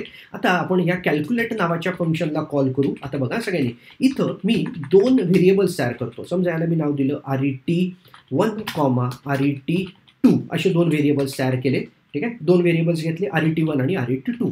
आता मी जस्ट इथून व्हॅल्यू बदलतो. माझं कॅल्क्युलेट नावाचं जे फंक्शन आहे ज्या फंक्शनला कॉल करतोय की जे पॅरामीटर घेणार आहे RET1, RET2 मध्ये. कसलं सुंदर आहे बघा बरं. RET1 मध्ये येणार आहे आपल्याला ॲडिशन आणि RET2 मध्ये येणार आहे सबस्ट्रॅक्शन. आता हे जे खालचं वाक्य आहे याला आपण कॉपी करूयात आणि इथं वरती पेस्ट करू. आणि आता आपण सबस्ट्रॅक्शन इज हे येणार आहे RET2 मध्ये, की जे तसंच ठेवूयात, त्याच्यात काही बदलण्याची गरज नाही आहे. आणि सबस्ट्रॅक्शन ॲडिशन येणार आहे RET1 मध्ये, तर ते फक्त इथं वाक्य टाकतो. इथं मी एक एक्सप्लेन करतोय, ॲडिशन बरोबर लिहितोय, ॲडिशन इज आणि सबस्ट्रॅक्शन इज असं लिहिलं. वरती एकदा चेक करा, फंक्शन एकदा बघून घ्या. बरं, वरचे 2 फंक्शन्स आहेत जस्ट आपण रेफरन्स करता लिहिले होते आधी. आता मी खाली काय तयार केलं, कॅल्क्युलेट नावाचं फंक्शन तयार केलं की जे 2 ऑपरेशन्स आता आपल्याला करून देत आहे. First one is addition and second one is subtraction. बरोबर. आपण प्रोग्रामला सेव्ह करू सो दॅट आयडीचं काय म्हणणं आहे हे पण आपल्याला क्लिअर होईल. मी याला एकदा सेव्ह करतोय. सेव्ह केल्यावरती त्यांना जे काही फॉर्मॅटिंग एक्सपेक्टेड होतं ना ते करतात बरं का. This is the plus point of using ID बरं का. आता खाली आल्यावरती इथं मला ते म्हणतात काय बघा, 2 व्हेरिएबल बट 1 व्हॅल्यू. मग आता आपण हे या गोष्टीमध्ये आता फार त्याच्यात पण ऑप्शन्स आहेत वेगवेगळे, पण मी जर असं सेपरेट केलं तर मला असं वाटतं ते बरं पडेल. जास्त कॉम्प्लेक्सिटीमध्ये नको जायला. मी 2 व्हेरिएबल्स तयार केले बघा, var RET1 equal to 0, var RET2 equal to 0 असे 2 व्हेरिएबल्स तयार केले. अगेन एकदा आपण त्याला सेव्ह करूयात. आता सेव्ह केल्यावरती आपला तो एरर गेला. म्हणजे एकदम सोपं, की म्हणजे एकाच लाईनीवरती इनिशियलायझेशन किती पण करता येतात, पण त्याच्यात नवीन काहीतरी नको, सोपं वाटलं पाहिजे म्हणून मी केलं. बाकी कुठेही काही एरर दिसत नाहीये. It's absolutely fine. आत्ता रन करण्याच्या लायकीचा आपला प्रोग्राम झालेला आहे. Let's try. मी आता टर्मिनलवरती जातोय, खालच्या त्यांच्या इंटरनल टर्मिनलवरती क्लिअर म्हणतोय आणि आपली जी कमांड होती ती सगळ्यांनी आठवा. आता गो बिल्ड करण्याची गरज नाही, आपण डायरेक्ट रन करू. जस्ट आपण चेक करतोय की आपलं बरोबर होतंय का. रन स्पेस फाईलीचं नाव होतं marvelous.go म्हणून याला म्हणतोय marvelous.go आणि एंटर केलं. आउटपुट बरोबर येते का बघा. ॲडिशन मिळते 21 आणि सबस्ट्रॅक्शन मिळते -1, की जे आधी सेपरेट 2 फंक्शन्समधनं मिळत होतं ते आता आपल्याला एकाच फंक्शनमधनं मिळायला लागलं. दॅट इज ॲडिशन इज 21 आणि सबस्ट्रॅक्शन इज -1. अर्थ कळला. ही खूप छान पद्धत आहे की गोलँगमध्ये ह्या पद्धतीने आपण व्हेरिएबल्स एकत्र पाठवू शकतो, वेगवेगळे व्हेरिएबल्स रिटर्न करू शकतो. अशा अनेक गोष्टी आहेत फंक्शनच्या बाबतीत, पण ॲज इनिशियल फेजमध्ये असलेला प्रोग्रॅमर म्हणून तुम्हाला हे माहिती पाहिजे असा अर्थ आहे. आता याच्यात व्हेरिएबल आपण जेव्हा क्रिएट करतो तेव्हा यांच्याकडं व्हेरिएबलचे 2 वेगवेगळ्या प्रकारचे स्कोप आहेत. जसं C++मध्ये आपण स्टोरेज क्लास नावाचा प्रकार बघतो, की ऑटो स्टोरेज क्लास किंवा एक्सटर्नल स्टोरेज क्लास, स्टॅटिक आहे, रजिस्टर आहे. तसं यांच्याकडे व्हेरिएबलचे स्कोप 2 प्रकारात ठेवले जातात. त्याचं एक्झाम्पल घेण्याकरता आपण एक छोटंसं फंक्शन लिहूया. ते मी इथून काढतो आणि एक फंक्शन लिहितो. फंक डेमो नावाचं एक फंक्शन लिहिलं. या डेमो नावाच्या फंक्शनच्या आतमध्ये एक व्हेरिएबल क्रिएट केला किंवा आपण त्याला व्हॅर कीवर्ड न लिहिता मी फक्त असं करून बघतो बघा बरं. नेम कोलन इक्वल टू त्याला व्हॅल्यू दिली 11. आणि या फंक्शनच्या वर म्हणजे हे जुने जे फंक्शन्स आहेत तेही काढून टाकूयात आपण, म्हणजे कोड आपला सिम्पल होईल. बघा या वरच्या इथं मी एक व्हेरिएबल लिहितो NO कोलन इक्वल टू 21. ठीक आहे. आता बघा एक फंक्शनच्या आतमध्ये आहे आणि एक फंक्शनच्या बाहेर आहे. आता या प्रोग्रामला आपण सेव्ह करू. मी बाकीचे जे व्हेरिएबल्स होते किंवा मेन फंक्शन जे आपलं एंट्री पॉईंट फंक्शन होतं त्याच्यातल्या असलेल्या गोष्टी सगळ्या काढून टाकतो की ज्याची आता काही गरज नाही आहे आणि हे फक्त आता इन फ्युचर आपल्याला डिस्प्ले करण्याकरता लागू शकतं म्हणून मी फक्त हे एम्प्टी ठेवतो. ठीक आहे. या गोष्टी काढून टाकतो, इथं फक्त एम्प्टी ठेवतो आणि हा प्रोग्राम आता सेव्ह करतो. चेक करा बघा, फाईल अँड सेव्ह. आता सेव्ह केल्यावरती इथं एनो कोलन इक्वल टू 21 हे काय म्हणतात बघा, non declaration statement outside function body. आता हा जो व्हेरिएबल आहे हा व्हेरिएबल आपण काय करायचा आहे, फंक्शनच्या बाहेर डिफाईन करायचा आहे. मी याच्या इथं लिहिलं व्हॅर. आता याच्यातनं छोट्या छोट्या गोष्टी आणि मी दरवेळेस सांगतो की जेवढी प्रॅक्टिस आपण करू प्रॅक्टिकली, जेवढे आपण सिंटॅक्स लिहू तेवढ्या गोष्टी आपल्याला प्रॉपरली समजायला लागतात आणि जेवढा जास्त हँड्स ऑन असेल तेवढ्या नवीन गोष्टी आपल्याला क्लिअर होतात. आता पुन्हा एकदा या प्रोग्रामला सेव्ह करतोय. सेव्ह केल्यावरती आता इकडं बरं, आता व्हॅर लिहिल्यावरती there is no need to write colon syntax म्हणून तो तिथला इश्यू होता. मी एवढा सेंटॅक्स लिहिला. आता या फंक्शनच्या आतमध्ये आपण एनो नावाचा व्हेरिएबल लिहिला, एनो डिक्लेअर्ड बट नॉट यूज. आता हे फक्त अवॉइड करण्याकरता मी हे रूल आठवत आहे का, ताटात घेतले तर खायलाच लागणार आहे. याचा अर्थ आपण याला FMT डॉट, कारण की दुसरा काही ऑप्शन नाही आहे, प्रिंट इन ब्रॅकेट फक्त एनो म्हणतो सो दॅट ॲटलिस्ट ID आपल्याला सांगेल की बाबा याच्यात काही प्रॉब्लेम नाही, तू पुढं जा. या प्रोग्रामला एकदा आपण सेव्ह करूयात आणि आता कुठं काही इश्यू आहेत काय बघूयात. Let's see. आपल्याकडे आता एनो नावाचे व्हेरिएबल 2 आहेत. एक एनो इक्वल टू 21 आहे आणि एक एनो इक्वल टू 11 आहे. बरोबर. आता या दोन गोष्टींचे दोन वेगवेगळे स्कोप आहेत. त्याच्यातला पहिला स्कोप आहे लोकल स्कोप आणि दुसरा स्कोप आहे ग्लोबल. न म्हणता आपण गोच्या तत्वानुसार याला पॅकेज स्कोप म्हणूया. आता पॅकेज स्कोपमध्ये असलेला व्हेरिएबल की जो तुम्ही या फाईलमध्ये म्हणजे या पॅकेजमध्ये कुठेही वापरू शकतात आणि लोकल म्हणजे त्या फंक्शनच्या आतमध्ये असलेला व्हेरिएबल हा तुम्ही त्याच्या आतमध्ये कुठेही वापरा, त्याच्या बाहेर तो तुम्हाला ॲक्सेसिबल राहणार नाही. आता मी मेन फंक्शनच्या आतमध्ये जर मी म्हटलं की मला एनोची व्हॅल्यू द्या, एनो. आता सगळ्यांनी एकदा कोड बघा बरं, थोडासा फॉन्ट लहान करतो. बरं, आता कोड बघा. या कोडमध्ये आपल्याला एनोची व्हॅल्यू जेव्हा डिस्प्ले करायची मेनच्या आतमध्ये तेव्हा मेनला एनो कुठला मिळणार आहे. तर प्रॅक्टिकली विचार केला तर मेनकडं स्वतःचा एनो नाही आहे, मग मेन बाहेरचा एनो बघणार आहे, दॅट इज 21. जो बाहेरचा आहे तो बघणार आहे. आता मी एक दुसरं फंक्शन लिहिलं. आता बघा सगळ्यांनी, एक दुसरं फंक्शन लिहिलं आणि या दुसऱ्या फंक्शनच्या आतमध्ये बघा, या आतमध्ये मी एनो नावाचा व्हेरिएबल लिहिलाच नाही, व्हेरिएबल क्रिएटच नाही केला, just like a main function. ठीक आहे. आता आपण बरं फॉर सिम्प्लिसिटी मी हे दोनच गोष्टी ठेवतो. या दोन गोष्टी आहेत, एक वरती एनो व्हेरिएबल आहे, एक डेमो नावाचं फंक्शन आहे, एक मेन नावाचं फंक्शन आहे. आता या गोष्टींना कसं लक्षात घ्यायचं त्याच्याबद्दल सांगतो. जेव्हा तुम्ही डेमो नावाच्या फंक्शनमधनं एनोची व्हॅल्यू डिस्प्ले कराल तेव्हा एनो हा तुम्हाला स्वतःचा दिसेल. स्वतःचा याचा अर्थ डेमो फंक्शन स्वतःकडं जो एनो व्हेरिएबल आहे तो दाखवेल, कारण की लोकल स्कोप आहे त्याचा. म्हणजे याला पटकन समजण्याकरता जे फर्स्ट टाइम शिकतायत त्यांच्याकरता, समजा माझ्या हातात घड्याळ आहे आणि भिंतीवर एक घड्याळ लावलेलं आहे. जर मला कोणीतरी विचारलं की किती वाजले तर पटकन आपलं लक्ष हाताकडे जाणार आहे, कारण की ते माझ्याकरता आता नियरेस्ट आहे. जर माझ्या हातात घड्याळ नसेल तर मी बाय डिफॉल्ट कुठं बघणार आहे, भिंतीवर बघणार आहे. याचा अर्थ तिथं पण वेळ दिसते, हातात पण वेळ दिसते. याचा अर्थ भिंतीवरचं घड्याळ हे घरातल्या सगळ्यांना दिसतंय, ते झालं ग्लोबल.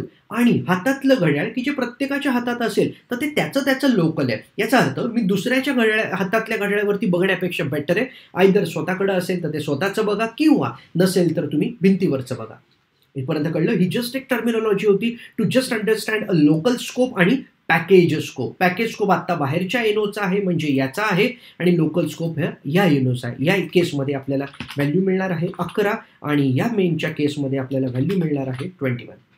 अर्थ कळला इथपर्यंत कसा. आणि आपण हे चेक करायचं झालं तर मग इथं आपण लिहूया फ्रॉम डेमो, म्हणजे डेमोमधनं व्हॅल्यू किती मिळते आणि खाली आल्यावरती इथं लिहितो फ्रॉम मेन, म्हणजे आपल्याला कळेल की कोण कुठली व्हॅल्यू सांगते आणि कोणाची व्हॅल्यू काय येते. जस्ट याला प्रिंट एलएन करतो म्हणजे फॉर्मॅटिंगचा परत काही इश्यू नाही. आणि मेनमधनं आपण डेमो नावाच्या फंक्शनला फक्त कॉल करू, कारण की कॉल नाही केला तर आपल्याला कळणार नाही. एकदा फाईलीला सेव्ह करतोय. फाईल माझी सेव्ह झाली, हे कळलं. ऑटोमॅटिक इंडेंटेशन आणि या सगळ्या गोष्टी झाल्या. इकडं आलो, एकदा स्क्रीन क्लिअर केली आणि म्हटलं go run space marvellous dot go. मी परत कमांड देतोय सो दॅट सारखी कानावरनं पडली तर आपल्याला प्रॉपर कळेल. From demo 11. आता डेमोने 11 का दाखवलं, कारण की त्याला त्याची जवळची व्हॅल्यू दिसली, दॅट इज 11. आणि खाली आलं फ्रॉम मेन 21, कारण की त्याला ग्लोबल व्हॅल्यू पाहिजे होती की जी पॅकेज लेवल स्कोपची आहे. कळलं इथपर्यंत काय चाललं. This is how we can define the scope of the variable. एक तर पॅकेज स्कोप असेल किंवा लोकल स्कोप असेल. कळलं इथपर्यंत काय चाललंय? आता याच्या पुढची गोष्ट, जर तुम्हाला वेगळे अजून जर डेटा टाइप्स एक्सप्लोर करायचे असतील तर त्याच्यापैकी one of the data type is string. म्हणजे आपण जर जी स्ट्रिंग मी तुम्हाला याच्या आधी दाखवली होती, समजा मी एक घेतली स्ट्रिंग इक्वल टू डबल कोटमध्ये मार्वलस असा एक मी शब्द लिहिला, ही काय तयार झाली? माझी स्ट्रिंग तयार झाली. सिमिलरली तुम्हाला नॉन प्रिमिटिव्ह मधला, म्हणजे जे प्रिमिटिव्ह नाहीये या तत्वामध्ये जाऊन जर तुम्हाला ॲरे क्रिएट करायचा असेल, त्यांच्याकडं ॲरे क्रिएट कसा करायचा याचा एक छोटासा तुम्हाला सिंटॅक्स सांगतो, की ज्याच्यावरून आपल्याला कळणार आहे की जसा ॲरे आपण सीमध्ये क्रिएट करतो किंवा जसा ॲरे आपण C++ मध्ये करतो किंवा जावामध्ये करतो, तशी पद्धत यांच्याकडे कशी आहे त्याच्याबद्दल आपण डिस्कस करूयात. आता ॲरेची साधी पद्धत की जी आपण याच्यामध्ये वापरतो सीमध्ये, की जी एकदा दाखवतो तुम्हाला, equal to opening closing curly ब्रॅकेटमध्ये 10, 20 आणि 30 समजा अशा व्हॅल्यू दिल्या. ठीक आहे, एक मिनटं, 10, 20, 30 अशा जर मी सिंटॅक्टिकल व्हॅल्यू दिल्या, हा जो सिंटॅक्स मी आता लिहिलेला आहे वरती लाईन नंबर 7ला, which is accepted in C++ किंवा जावा, तुम्ही कुठल्याही लँग्वेजमध्ये गेलात तरी तुम्हाला त्या सिंटॅक्समध्ये जाऊन आपल्याला ॲरे क्रिएट करता येतो. पण आता प्रश्न असा आहे की जर गोलँगमध्ये आपण एंटर होतोय तर गोलँगची ॲरे क्रिएट करण्याची पद्धत कशी आहे? आणि मागच्या थोड्याफार एक्सप्लेनेशनवरून आपल्याला कळलं असेल की आपण समजा मी व्हॅर नावाचा कीवर्ड लिहिला to just start with the array, ARR नावाचा कीवर्ड लिहिला to explain it as it's like a array. पुढं मी ओपनिंग क्लोजिंग स्क्वेअर ब्रॅकेट टाकली, नीट बघा, ओपनिंग क्लोजिंग स्क्वेअर ब्रॅकेट टाकली आणि या ओपनिंग क्लोजिंग स्क्वेअर ब्रॅकेटच्या आतमध्ये जर मी सांगितलं की मला 4 इंटिजर्स पाहिजे, खूप सोपं आहे, 4 इंटिजर पाहिजे. आता त्यांचं म्हणणं आहे की बाबा रे, तू जर लगेच इनिशियलाइज करत असशील तर मला तू डेटा टाईप नाही दिला तरी चालेल, पण द्यायचं असेल तर you can mention the data type here. म्हणजे तुम्ही इथं डेटा टाईप त्याचा मेन्शन करा. आता इक्वल टू म्हटल्यावरती जनरली डोक्यात काय येतं की आपण direct opening closing curly bracket चालू करू आणि त्याच्यामध्ये इनिशियलाइज करून टाकू, म्हणजे या पद्धतीने जसं वर केलं होतं तसं. पण आता जेव्हा तुम्ही इनिशियलाइज करायला चालू करताय तेव्हा इनिशियलाइज करण्याच्या आधी, म्हणजे हे जे स्टेप आहे, इनिशियलाइज करण्याच्या आधी तुम्हाला परत सांगायला लागणार आहे की माझा हा ॲरे आहे आणि या ॲरेच्या आतमध्ये माझ्याकडं परत एकदा तशाच व्हॅल्यूज आहेत आणि तो ॲरे कशाचा आहे? इंटिजरचा, आणि त्याच्यामध्ये मला 10, 20, 30 आणि 40 अशा माझ्याकडे व्हॅल्यूज आहेत. एकदा मी तुम्हाला दाखवतो इनिशियलाइज करून. एक जस्ट एक कॉमा सेपरेटेड व्हॅल्यूज आहेत म्हणून लिहितो 10, 20, 30 अँड 40 अशा पद्धतीने केलं. आणि जस्ट एक एक्सप्लेन करण्याकरता किंवा आपण एक व्हॅल्यू काढण्याकरता मी हा वरचा सिंटॅक्स काढून टाकतो आणि व्हॅल्यू आपण प्रिंट करून बघू की व्हॅल्यू काय येते. फ्रॉम मेन हे स्टेटमेंट राहू द्या, काही फरक नाही पडत आहे. आणि ॲरे इंडेक्स स्टार्ट्स फ्रॉम 0 या रूलनुसार आपण 0th इंडेक्सची व्हॅल्यू कशी येते हे एकदा चेक करू. मी एकदा प्रोग्रॅमला एकदा सेव्ह करतो. आधी सेव्ह केल्यावरती आपल्याला कुठं काही प्रॉब्लेम्स दिसतात? आत्ता नथिंग, काहीच इश्यू नाही आहे. एकदा इकडे येतो आणि क्लिअर करून आपण म्हणूयात गो स्पेस किंवा गो रन स्पेस मार्वलस .go असं म्हटलं, सो दॅट माझा प्रोग्राम रन होईल आणि मला आउटपुट येईल फ्रॉम मेन व्हॅल्यूज 10. आता हा जो सिंटॅक्स दिसतोय तुम्हाला, याच्यात अजून व्हेरिएशन्स आहेत, पण this is just a basic syntax that we want to create the array. आता याला आपण रीड करायचं झालं तर आपण रीड कसं करू शकतो की ARR is one dimensional array which contains 4 elements. Each element is of type integer and initialized with the value 10, 20, 30, 40. याच्यावरून आपण काय केलं की ॲज अ डेव्हलपर म्हणून जर आपल्याला हे वाचायचं झालं की तुम्ही काय क्रिएट केलं तर ते आपल्याला याच्यावरून कळलं. आता याच्यात एक पुढची गोष्ट की जी खूप सुंदर आहे, की जी सी प्रोग्रॅमिंगची पॉवर म्हणून आपण कन्सिडर करतो, दॅट इज पॉइंटर. आता सीमध्ये जर मला पॉइंटर क्रिएट करायचा झाला, मी नेहमी सीचा सिंटॅक्स का लिहितोय? So that you can relate easily. C किंवा C++मध्ये जावामध्ये पॉइंटर्स नाही आहेत म्हणून आपण तसं न घेता आता मी एक व्हेरिएबल घेतलं बघा, इंट NO इक्वल टू 11 आणि एक पॉइंटर तयार केला int star P equal to and of NO, where star indicates की मी पॉइंटर क्रिएट करतोय आणि अँड व्हेरिएबल इंडिकेट्स की आपण त्याचा ॲड्रेस स्टोअर करतोय. हा जो वरचा सिंटॅक्स आहे which is applicable in C and C++. आता जर मला यांच्याकडं म्हणजे गोलँगमध्ये जर पॉइंटर क्रिएट करायचा झाला तर तो पॉइंटर कसा क्रिएट करतात? आधी सोप्या रूलने पॉइंटर कसा क्रिएट करतात, एकदम सोप्या सिंटॅक्सने, काही अवघड नाही आहे. बघा मी तीच नावं घेतो वरची, NO इक्वल टू 11. ठीक आहे, NO इक्वल टू 11 एवढंच ठेवतो. आता NO इक्वल टू 11 म्हटल्यावर तुम्ही जर म्हटलं P equal to and of NO, P equal to and of NO. आता and operator is use to get the address, म्हणजे आपल्याला मेमरीमध्ये कुठं जागा मिळाली हे सांगण्याकरता जो व्हेरिएबल आहे तुम्ही इथं वापरला, अँड ऑफ NO असं म्हटलं. आता या प्रोग्रामला आपण सेव्ह करूयात आणि याच्यामध्ये अजून काय काय आपल्याला इश्यूज आहेत हे एकदा चेक करू. इथं आता एक मिनिट, आपण colon, because to just define it, मी इथं कोलन टाकला, याला सेव्ह केलं, परत एकदा सेव्ह केलं. आता आपण त्याला वापरलेलं नाही अजून म्हणून तो इश्यू आहे, पण ठीक आहे. आपण याला इथून आता मी काय काय दाखवतोय हे चेक करा सगळ्यांनी. आता इथं मी लिहितो व्हॅल्यू ऑफ NO आणि सगळ्या वेगवेगळ्या गोष्टी की ज्या एक्सप्लोर करू की ज्याच्याने आपल्याला पॉइंटर हा प्रकार 3 गोष्टींनी, महत्त्वाच्या 3 गोष्टींनी कसा वापरता येतो हे चेक करता येईल. व्हॅल्यू ऑफ एनो म्हटलं, व्हॅल्यू ऑफ पी कन्सिडर करू, म्हणजे पी की ज्याच्यामध्ये आपल्या एनोचा ॲड्रेस असेल, त्याच्यानंतर ॲड्रेस ऑफ किंवा बरं ठीक आहे, ॲड्रेस ऑफ एनो असं म्हटलं. आणि आता मी पुढं काय काय डिस्प्ले करतोय बघा. एनो म्हटलं की एनोची व्हॅल्यू मिळणार आहे, just like normal C programming. जर नुसतं पी म्हटलं तर पी मधली व्हॅल्यू मिळणार आहे. आणि जर मी स्टार पी म्हटलं तर मला पी मधला डेटा मिळणार आहे. ठीक आहे. किंवा आपण ॲड्रेस ऑफ एनो म्हटल्यावरती हे न लिहिता मी इथं अँड ऑफ एनो म्हणतो आणि इथं अजून एकदा पेस्ट करतो आणि एक वाक्य टाकतो, value of N O through P. म्हणजे पी मधनं जर गेलो तर मला काय व्हॅल्यू मिळेल हे आपण एकदा चेक करू, म्हणजे ज्याच्यावरनं कळेल. एकच मिनटं. याच्यावरनं आता मी इथं म्हटलं की स्टार पी, म्हणजे पी जिथं पॉईंट करतो त्याच्यातली व्हॅल्यू घेऊन या. या फाईलला किंवा या प्रोग्रामला आता मी सेव्ह केलं. सेव्ह केल्यावरती एकदा चेक करा, जसा वरचा सिंटॅक्स आहे तसाच आहे आणि जस्ट सिम्प्लिफाईड सिंटॅक्स आहे. याच्यात जर तुम्हाला वाटलं तर आपण मग सेपरेट इंट स्टार किंवा स्टार इंट असं लिहून डेटा टाईप देऊ शकतो, पण there is no need to specify because आपण इमिजिएटली इनिशियलाइज केलेला आहे म्हणून. हा प्रोग्राम एवढा सेव्ह केलेला आहे ऑलरेडी आणि आपण आता एकदा रन करून बघूया. जुनीच कमांड आहे, परत एकदा तीच वापरतोय आणि एकदा आउटपुट बघू आपण. खूप छान गोष्ट आहे बघा. Value of N O 11 which is already initialised. Value of P म्हणजे पी नावाचा जो पॉइंटर आहे ज्याच्यात एनोचा ॲड्रेस आहे, फक्त मी शेवटचे 5 डिजिट वाचतो. 14058 हा हेक्साडेसिमल एक नंबर डिस्प्ले झाला आहे.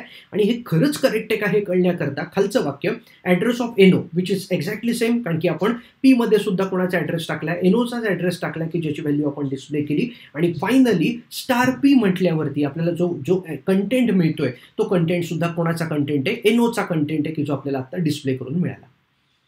अर्थ कळला काय झालंय? म्हणजे आपण अशा पद्धतीने काय क्रिएट करू शकतो, आपण पॉइंटर पण क्रिएट करू शकतो, व्हेरिएबल पण क्रिएट करू शकतो, सगळ्या गोष्टी व्यवस्थित त्याच्यामध्ये दाखवू शकतो. आता हे सगळं डेटा टाईप हा विषय कळल्यावरती समजा मला एखादी वाक्य सारखं क्रिएट करायचं आहे. जसं मी नेहमी आपल्या बॅचेसमध्ये म्हणतो की आपण प्रोग्रॅमिंग लँग्वेजेस शिकण्याकरता आपण 3 गोष्टी वापरतो, सिक्वेन्स, सिलेक्शन आणि इटरेशन. हे 3 मेजर कीवर्ड्स आहेत. सिक्वेन्स म्हणजे प्रोग्राम लाईनीत रन करणं, सिलेक्शन म्हणजे वेगवेगळ्या रस्ते जर अवेलेबल असतील तर एक तर पहिल्याला जा किंवा दुसऱ्याला जा किंवा तिसऱ्याला जा, म्हणजे इफ एल्स वापरा किंवा स्विच केस वापरा, दॅट इज सिलेक्शन. आणि इटरेशन म्हणजे एकच काम तुम्हाला जर सारखं करायचं असेल तर तुम्ही त्याच्याकरता इटरेशन वापरू शकतात. आता यांच्याकडं म्हणजे गोलँगमध्ये लूप्स की ज्याला आपण इटरेशन म्हणतो हे मल्टिपल, जसं आपण सी मध्ये बघतो की फॉर लूप आहे, व्हाईल लूप आहे, डू व्हाईल लूप आहे. C++ मध्ये पण असे काही लँग्वेजेसमध्ये फॉर इच पण आहे. यांनी खूप सिम्पल ठेवलेलं आहे, एकच लूप आहे फॉर लूप, इतर कुठलाही लूप नाहीये. पण आपण टेक्निकली फॉर लूपचा वापर फॉर इच सारखाही करू शकतो, डू व्हाईल सारखाही करू शकतो, आपण व्हाईल सारखाही करू शकतो, फक्त लिहिण्याची पद्धत वेगळी आहे. मी एक एक्झाम्पल म्हणून तुम्हाला आत्ता सांगतो. हा आत्ताचा लिहिलेला कोड आहे, हा खोडतो आणि समजा मला आता म्हणायचं आहे fmt.println इन ब्रॅकेट डबल कोटमध्ये हॅलो. याचा अर्थ हॅलो नावाचा जो वर्ड आहे हा मला 5 वेळा प्रिंट करायचा आहे. जर मला 5 वेळा प्रिंट करायचं असेल तर ही वर्स्ट प्रोग्रामिंग प्रॅक्टिस आहे की तुम्ही खाली 5 वेळा कॉपी पेस्ट करा, बिकॉज याच्यात काही लॉजिक नाही आणि याच्यात कुठलाही वैचारिक गोष्ट नाही आहे.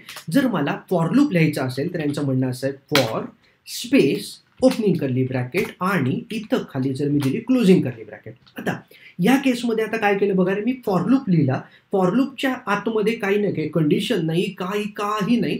जर मी सी मध्ये जर प्रोग्रामिंग करत असेल, C++ और Java, you can consider any of the language, तर आपण जनरली कसं केलं असतं बघा.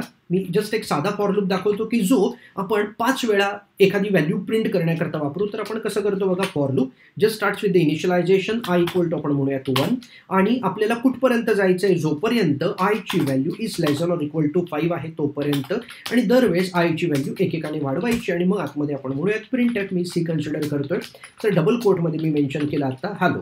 आता हा जो सिंटॅक्स आता मी लिहिला तसा सिंटॅक्स मला गोलँगमध्ये कन्वर्ट करायचा आहे. आता यांच्याकडे थोडासा फक्त फरक जर आता आपल्याला ब्रॅकेटचा ऑलरेडी कळायला लागलेला आहे, तर जर मी इथं आय नावाचा व्हेरिएबल लगेच क्रिएट केला आणि वापरला तर आपण कसं करू शकतो बघा, कोलन इक्वल टू आपण त्याला म्हणूयात 1 सेमीकोलन. मला कंडिशन काय बघा बरं, म्हणजे कुठपर्यंत जायचंय, जोपर्यंत i is less than or equal to 5, आणि दरवेळेस मला पुढं जायचंय कितीने तर एकेकाने.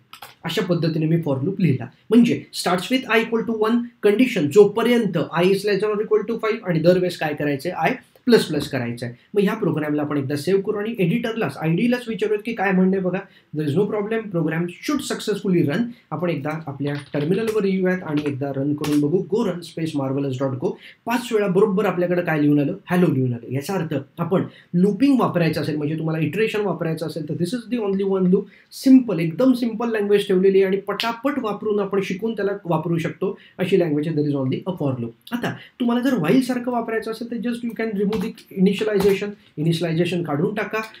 इन्क्रीमेंट डिक्रीमेंट जे असेल तेही काढून टाका, पण ते आतमध्ये कुठेतरी राहू द्या टू कंट्रोल. म्हणजे तुम्हाला जर I++ ठेवायचं असेल तर इट शुड बी इनसाइड, कारण की लूप कंट्रोल कसा होणार. आणि व्हेरिएबल वापरायला लागणार आहे म्हणून I:1 असं लिहिलं तर it's looks like a while loop. म्हणजे आपण जर व्हाईल लूप लिहिला असता तर तो व्हाईल असा असला असता. आधी व्हेरिएबल आहे असं मी अजून करतोय.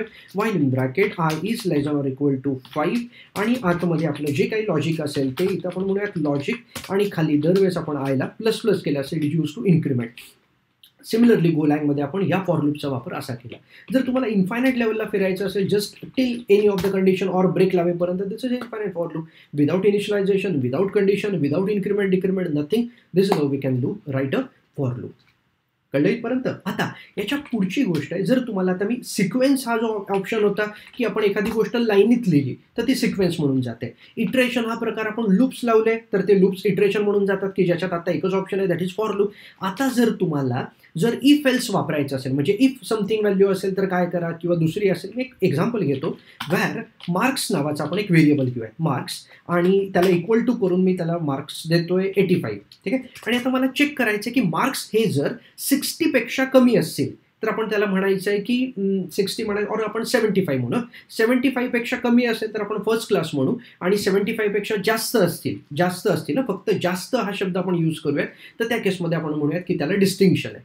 अशी पद्धत आपण वापरू. आता किंवा तुम्हाला जर सोपं करायचं असेल तर आपण फक्त इफ एल्स म्हणजे कसं, मराठीमध्ये जर तुझ्याकडे ही गोष्ट असेल तर तू हे कर, नाही तर तू ते कर. नाही तर म्हणजे काय, तर एल्स पार्ट. मग आता समजा मी इफची कंडिशन लिहिली. इफ मार्क्स ग्रेटर दॅन कुठली कंडिशन घेऊयात आपण, ग्रेटर दॅन आपण म्हटलं 50.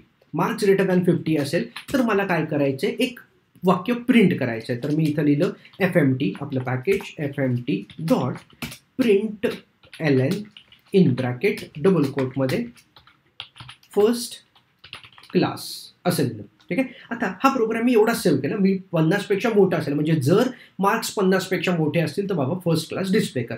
याला सेव्ह करूयात आणि चेक करू की आपल्या यांचं काही म्हणणं आहे का, आयडीचं काही म्हणणं आहे का, काही नाही. आता नाही तर जर म्हणजे एल्स इफ. ठीक आहे. नाही तर जर मार्क्स हे 70पेक्षा मोठे असतील तर आपण डिस्टिंक्शन म्हणूयात. तर मी इथं म्हटलं एल्स इफ मार्क्स जर ग्रेटर दॅन आपण 70-75 काही म्हणा, इट्स अप टू यू. आणि जर असं असेल तर आपण म्हणूयात FMT dot print LN in bracket distinction bracket बंद, there is no need to write semicolon असं लिहिलं. फक्त लिहिण्याची पद्धत बघा. आपण बघूयात, आपण आयडीलाच विचारून बघू की बाबा रे माझं लिहिणं तुला पटतंय का. आणि येस, आयडीने कुठेही काही प्रॉब्लेम दिलेला नाहीये. It should work. आपण प्रॅक्टिकली रन करून बघू, म्हणजे आपल्याला व्हॅल्यू कळते बरोबर होत आहे का नाही. मी इथं क्लिअर केलं आणि गो रन स्पेस marvelous.go म्हटलो आणि फर्स्ट क्लास ही व्हॅल्यू आली. आता फर्स्ट क्लास ही व्हॅल्यू आत्ता का बरं आली, कारण की आपण पहिल्या इफमध्ये गेला. तुम्ही जर लॉजिकली विचार केला तर तुम्ही त्याला खाली वर केलं असतं तर हा बाय डिफॉल्ट आधी कोणामध्ये गेला असता, खालच्या एल्सिफमध्ये गेला असता. पण पहिली मॅचिंग कंडिशन सापडल्यामुळं कंट्रोल आपला कोणामध्ये गेला, इफमध्ये गेला. तुम्हाला जर ते काढायचं असेल तर आपण हे बदलू पण शकतो. म्हणजे मार्क्स ग्रेटर दॅन जर आपण 75 म्हटलं तर आपण डिस्टिंक्शन इथं लिहूयात. काहीच नाही, हा फक्त खालीवर करण्याचा विषय आहे, डिस्टिंक्शन. आणि खाली आपण याला आता कन्सिडर करू की फर्स्ट क्लास, आणि ही एल्सिफ अशी लॅडर तुम्ही खालपर्यंत वाढवू शकता. मी याला म्हटलं फर्स्ट क्लास. फक्त आता याची व्हॅल्यू आपण ग्रेटर दॅन 50 म्हणूयात. It's up to you. तुम्हाला जे काही लॉजिक लिहायचे ते तुम्ही लिहू शकता. त्याला मी सेव्ह केलं आणि इकडं आलो टर्मिनलवरती आणि एकदा रन केलं. आता येणार आउटपुट इज डिस्टिंक्शन, बिकॉज सिक्वेन्शियली जी पहिली मॅचिंग कंडिशन असेल त्याच्या आतमध्ये कंट्रोल आपला एंटर होईल. कळलं? हे कशातलं चाललंय आपलं, सिलेक्शन करायचं असेल तर तुम्हाला ह्या गोष्टी त्याच्या आतमध्ये येऊ शकतात. आता समजा आपण अजून एक म्हणजे सिलेक्शनमध्ये अजून एक ऑप्शन आहे की तुम्हाला जर स्विच केस वापरायची असेल तर स्विच केस आपण कशी वापरायची. तर मी इथं लिहिलं स्विच आणि स्विच नावाचा कीवर्ड लिहिला आणि एक व्हेरिएबल घेतला की चॉईस नावाचा व्हेरिएबल आहे आणि त्या चॉईस व्हेरिएबलच्या आतमध्ये मला वेगवेगळ्या केसेस लिहायच्यात. मी केस 1 घेतली आणि म्हटलं की fmt.println इन ब्रॅकेट डबल कोटमध्ये फर्स्ट जस्ट एक आपण डिस्प्ले कसं करतो केसेस तसं घेतलं. केस 2 म्हटलं आणि केस 2च्या आतमध्ये म्हटलं fmt.println इन ब्रॅकेट सेकंड असं म्हटलं. मला तो चॉईस नावाचा व्हेरिएबल आधी क्रिएट करायला लागणार आहे. मी फक्त आधी एक एक्झाम्पल दाखवतो तुम्हाला की सिंटॅक्टिकली आपण काय करू शकतो. आता वरती जातो आणि इथं या व्हेरिएबलचं नाव फक्त चॉईस देतो. In Golang there is no need to write आपल्याला ब्रेक कीवर्ड लिहायची गरज नाही, कारण की एखाद्या केसमध्ये तुम्ही जेव्हा जाताय तेव्हा तुम्हाला परत ब्रेक करण्याची कुठलीही गरज नाही. बरोबर त्या केसमध्ये जाईल आणि तुम्हाला त्याचा आउटपुट येईल. आता केसमध्ये मी व्हॅल्यू 2 टाकतो सो दॅट केस 2 मध्ये जाईल असं अपेक्षित आहे. एकदा प्रोग्राम सेव्ह करून चेक करूयात की काय काय घडतंय. मी आता प्रोग्रामला सेव्ह केलं. सेव्ह केल्यावरती काही नाही, त्याने FMT वापरून आपलं प्रॉपर फॉर्मॅटिंग करून दिलेलं आहे. क्लिअर करूयात आणि एकदा गो run space marvelous.go and output is second. म्हणजे आपण स्विच केस कशी वापरू शकतो हे तुम्हाला दाखवलं. आता ज्या ज्या गोष्टी मी आता तुमच्याशी बोलत होतो त्याच्यानुसार we can start a programming. आपण डायरेक्ट प्रोग्रामिंग स्टार्ट करू शकतो, कारण की व्हेरिएबल्स कसे क्रिएट करतात, फंक्शन्स कसे डिफाईन करतात, फंक्शनला पॅरामीटर्स कसे पास केले जातात, फंक्शनचे पॅरामीटर रिटर्न कसा येतो, फंक्शनला कॉल करण्याकरता आपण डेटा टाईप त्याला कसा पास करतो, एखाद्या व्हेरिएबलची व्हॅल्यू जर आपल्याला पाहिजे असेल तर ती व्हॅल्यू आपण रिटर्न व्हॅल्यू म्हणून कशी घेऊ शकतो, या ज्या सगळ्या गोष्टी आहेत त्या सगळ्या गोष्टी मी तुम्हाला आता दाखवल्या. सोबतच यांच्याकडे कुठले कुठले डेटा टाईप्स क्रिएट करू शकतो आपण, डेटा टाईप्सचे कुठले कुठले टाईप्स आहेत ते क्रिएट कसे केले जातात, मग त्याच्यामध्ये ॲरे कसा क्रिएट केला जातो, पॉइंटर कसा आहे, स्ट्रिंग कशी क्रिएट केली जाते, इटरेशन जर वापरायचं असेल तर लूप कसा वापरतात, फॉर लूपचा सिंटॅक्स कसा आहे, फॉर लूपच्या सिंटॅक्समध्ये व्हेरिएशन्स आपण इन्फायनाईटमध्ये कसा वापरू शकतो, व्हाईलसारखा कसा वापरू शकतो, फॉरसारखा त्याचा वापर कसा करू शकतो, अशा गोष्टी दाखवल्या. त्याच्यानंतर आपण एक अशी पद्धत बघितली की सिलेक्शन जर वापरायचं असेल तर आपण इफ एल्स इफ कसं वापरू शकतो, आपण स्विच केस कशी वापरू शकतो, हाही प्रकार मी आता तुमच्यासमोर ठेवला. म्हणजे आपण एक to begin with the Go lang जे जे लागतंय आपल्याला आत्ता इनिशियली त्या गोष्टी मी तुम्हाला सांगितल्या. आणि इन फ्युचर जसं जसं जमेल तसं माझी जी गो लँगची सिरीज आहे की जी ऑलरेडी यूट्यूबच्या आपल्या चॅनलवरती आहे त्याच्यामध्ये मी अजून काय काय नवीन नवीन व्हेरिएबल्स म्हणण्यापेक्षा आपण व्हिडिओज अपलोड करूयात सो दॅट तुम्हाला अजून नवीन नवीन गोष्टी त्याच्यामधनं समजतील असं एक्सपेक्टेड आहे. ठीक आहे, सगळ्यांना कळलं असं एक्सपेक्टेड आहे. प्रॅक्टिकली करून बघा, एन्जॉय करा, नवीन गोष्ट आहे, छान गोष्टी आहेत, शिका आणि त्या गोष्टींचा वापर करा असं एक्सपेक्टेड आहे. Thank you so much for watching. सगळ्यांनी बघितल्याबद्दल धन्यवाद. आणि तुम्हाला जर आमच्याशी कनेक्ट व्हायचं असेल तर खाली डिस्क्रिप्शन बॉक्समध्ये फेसबुक, इंस्टाग्राम या सगळ्यांची ID आहेत. तुम्हाला वाटलं तर डेफिनेट आमच्याशी कॉन्टॅक्ट करा. आम्ही तुम्हाला जी काही मदत लागेल ते करण्याचा प्रयत्न करू. धन्यवाद. Thank you so much. बाय.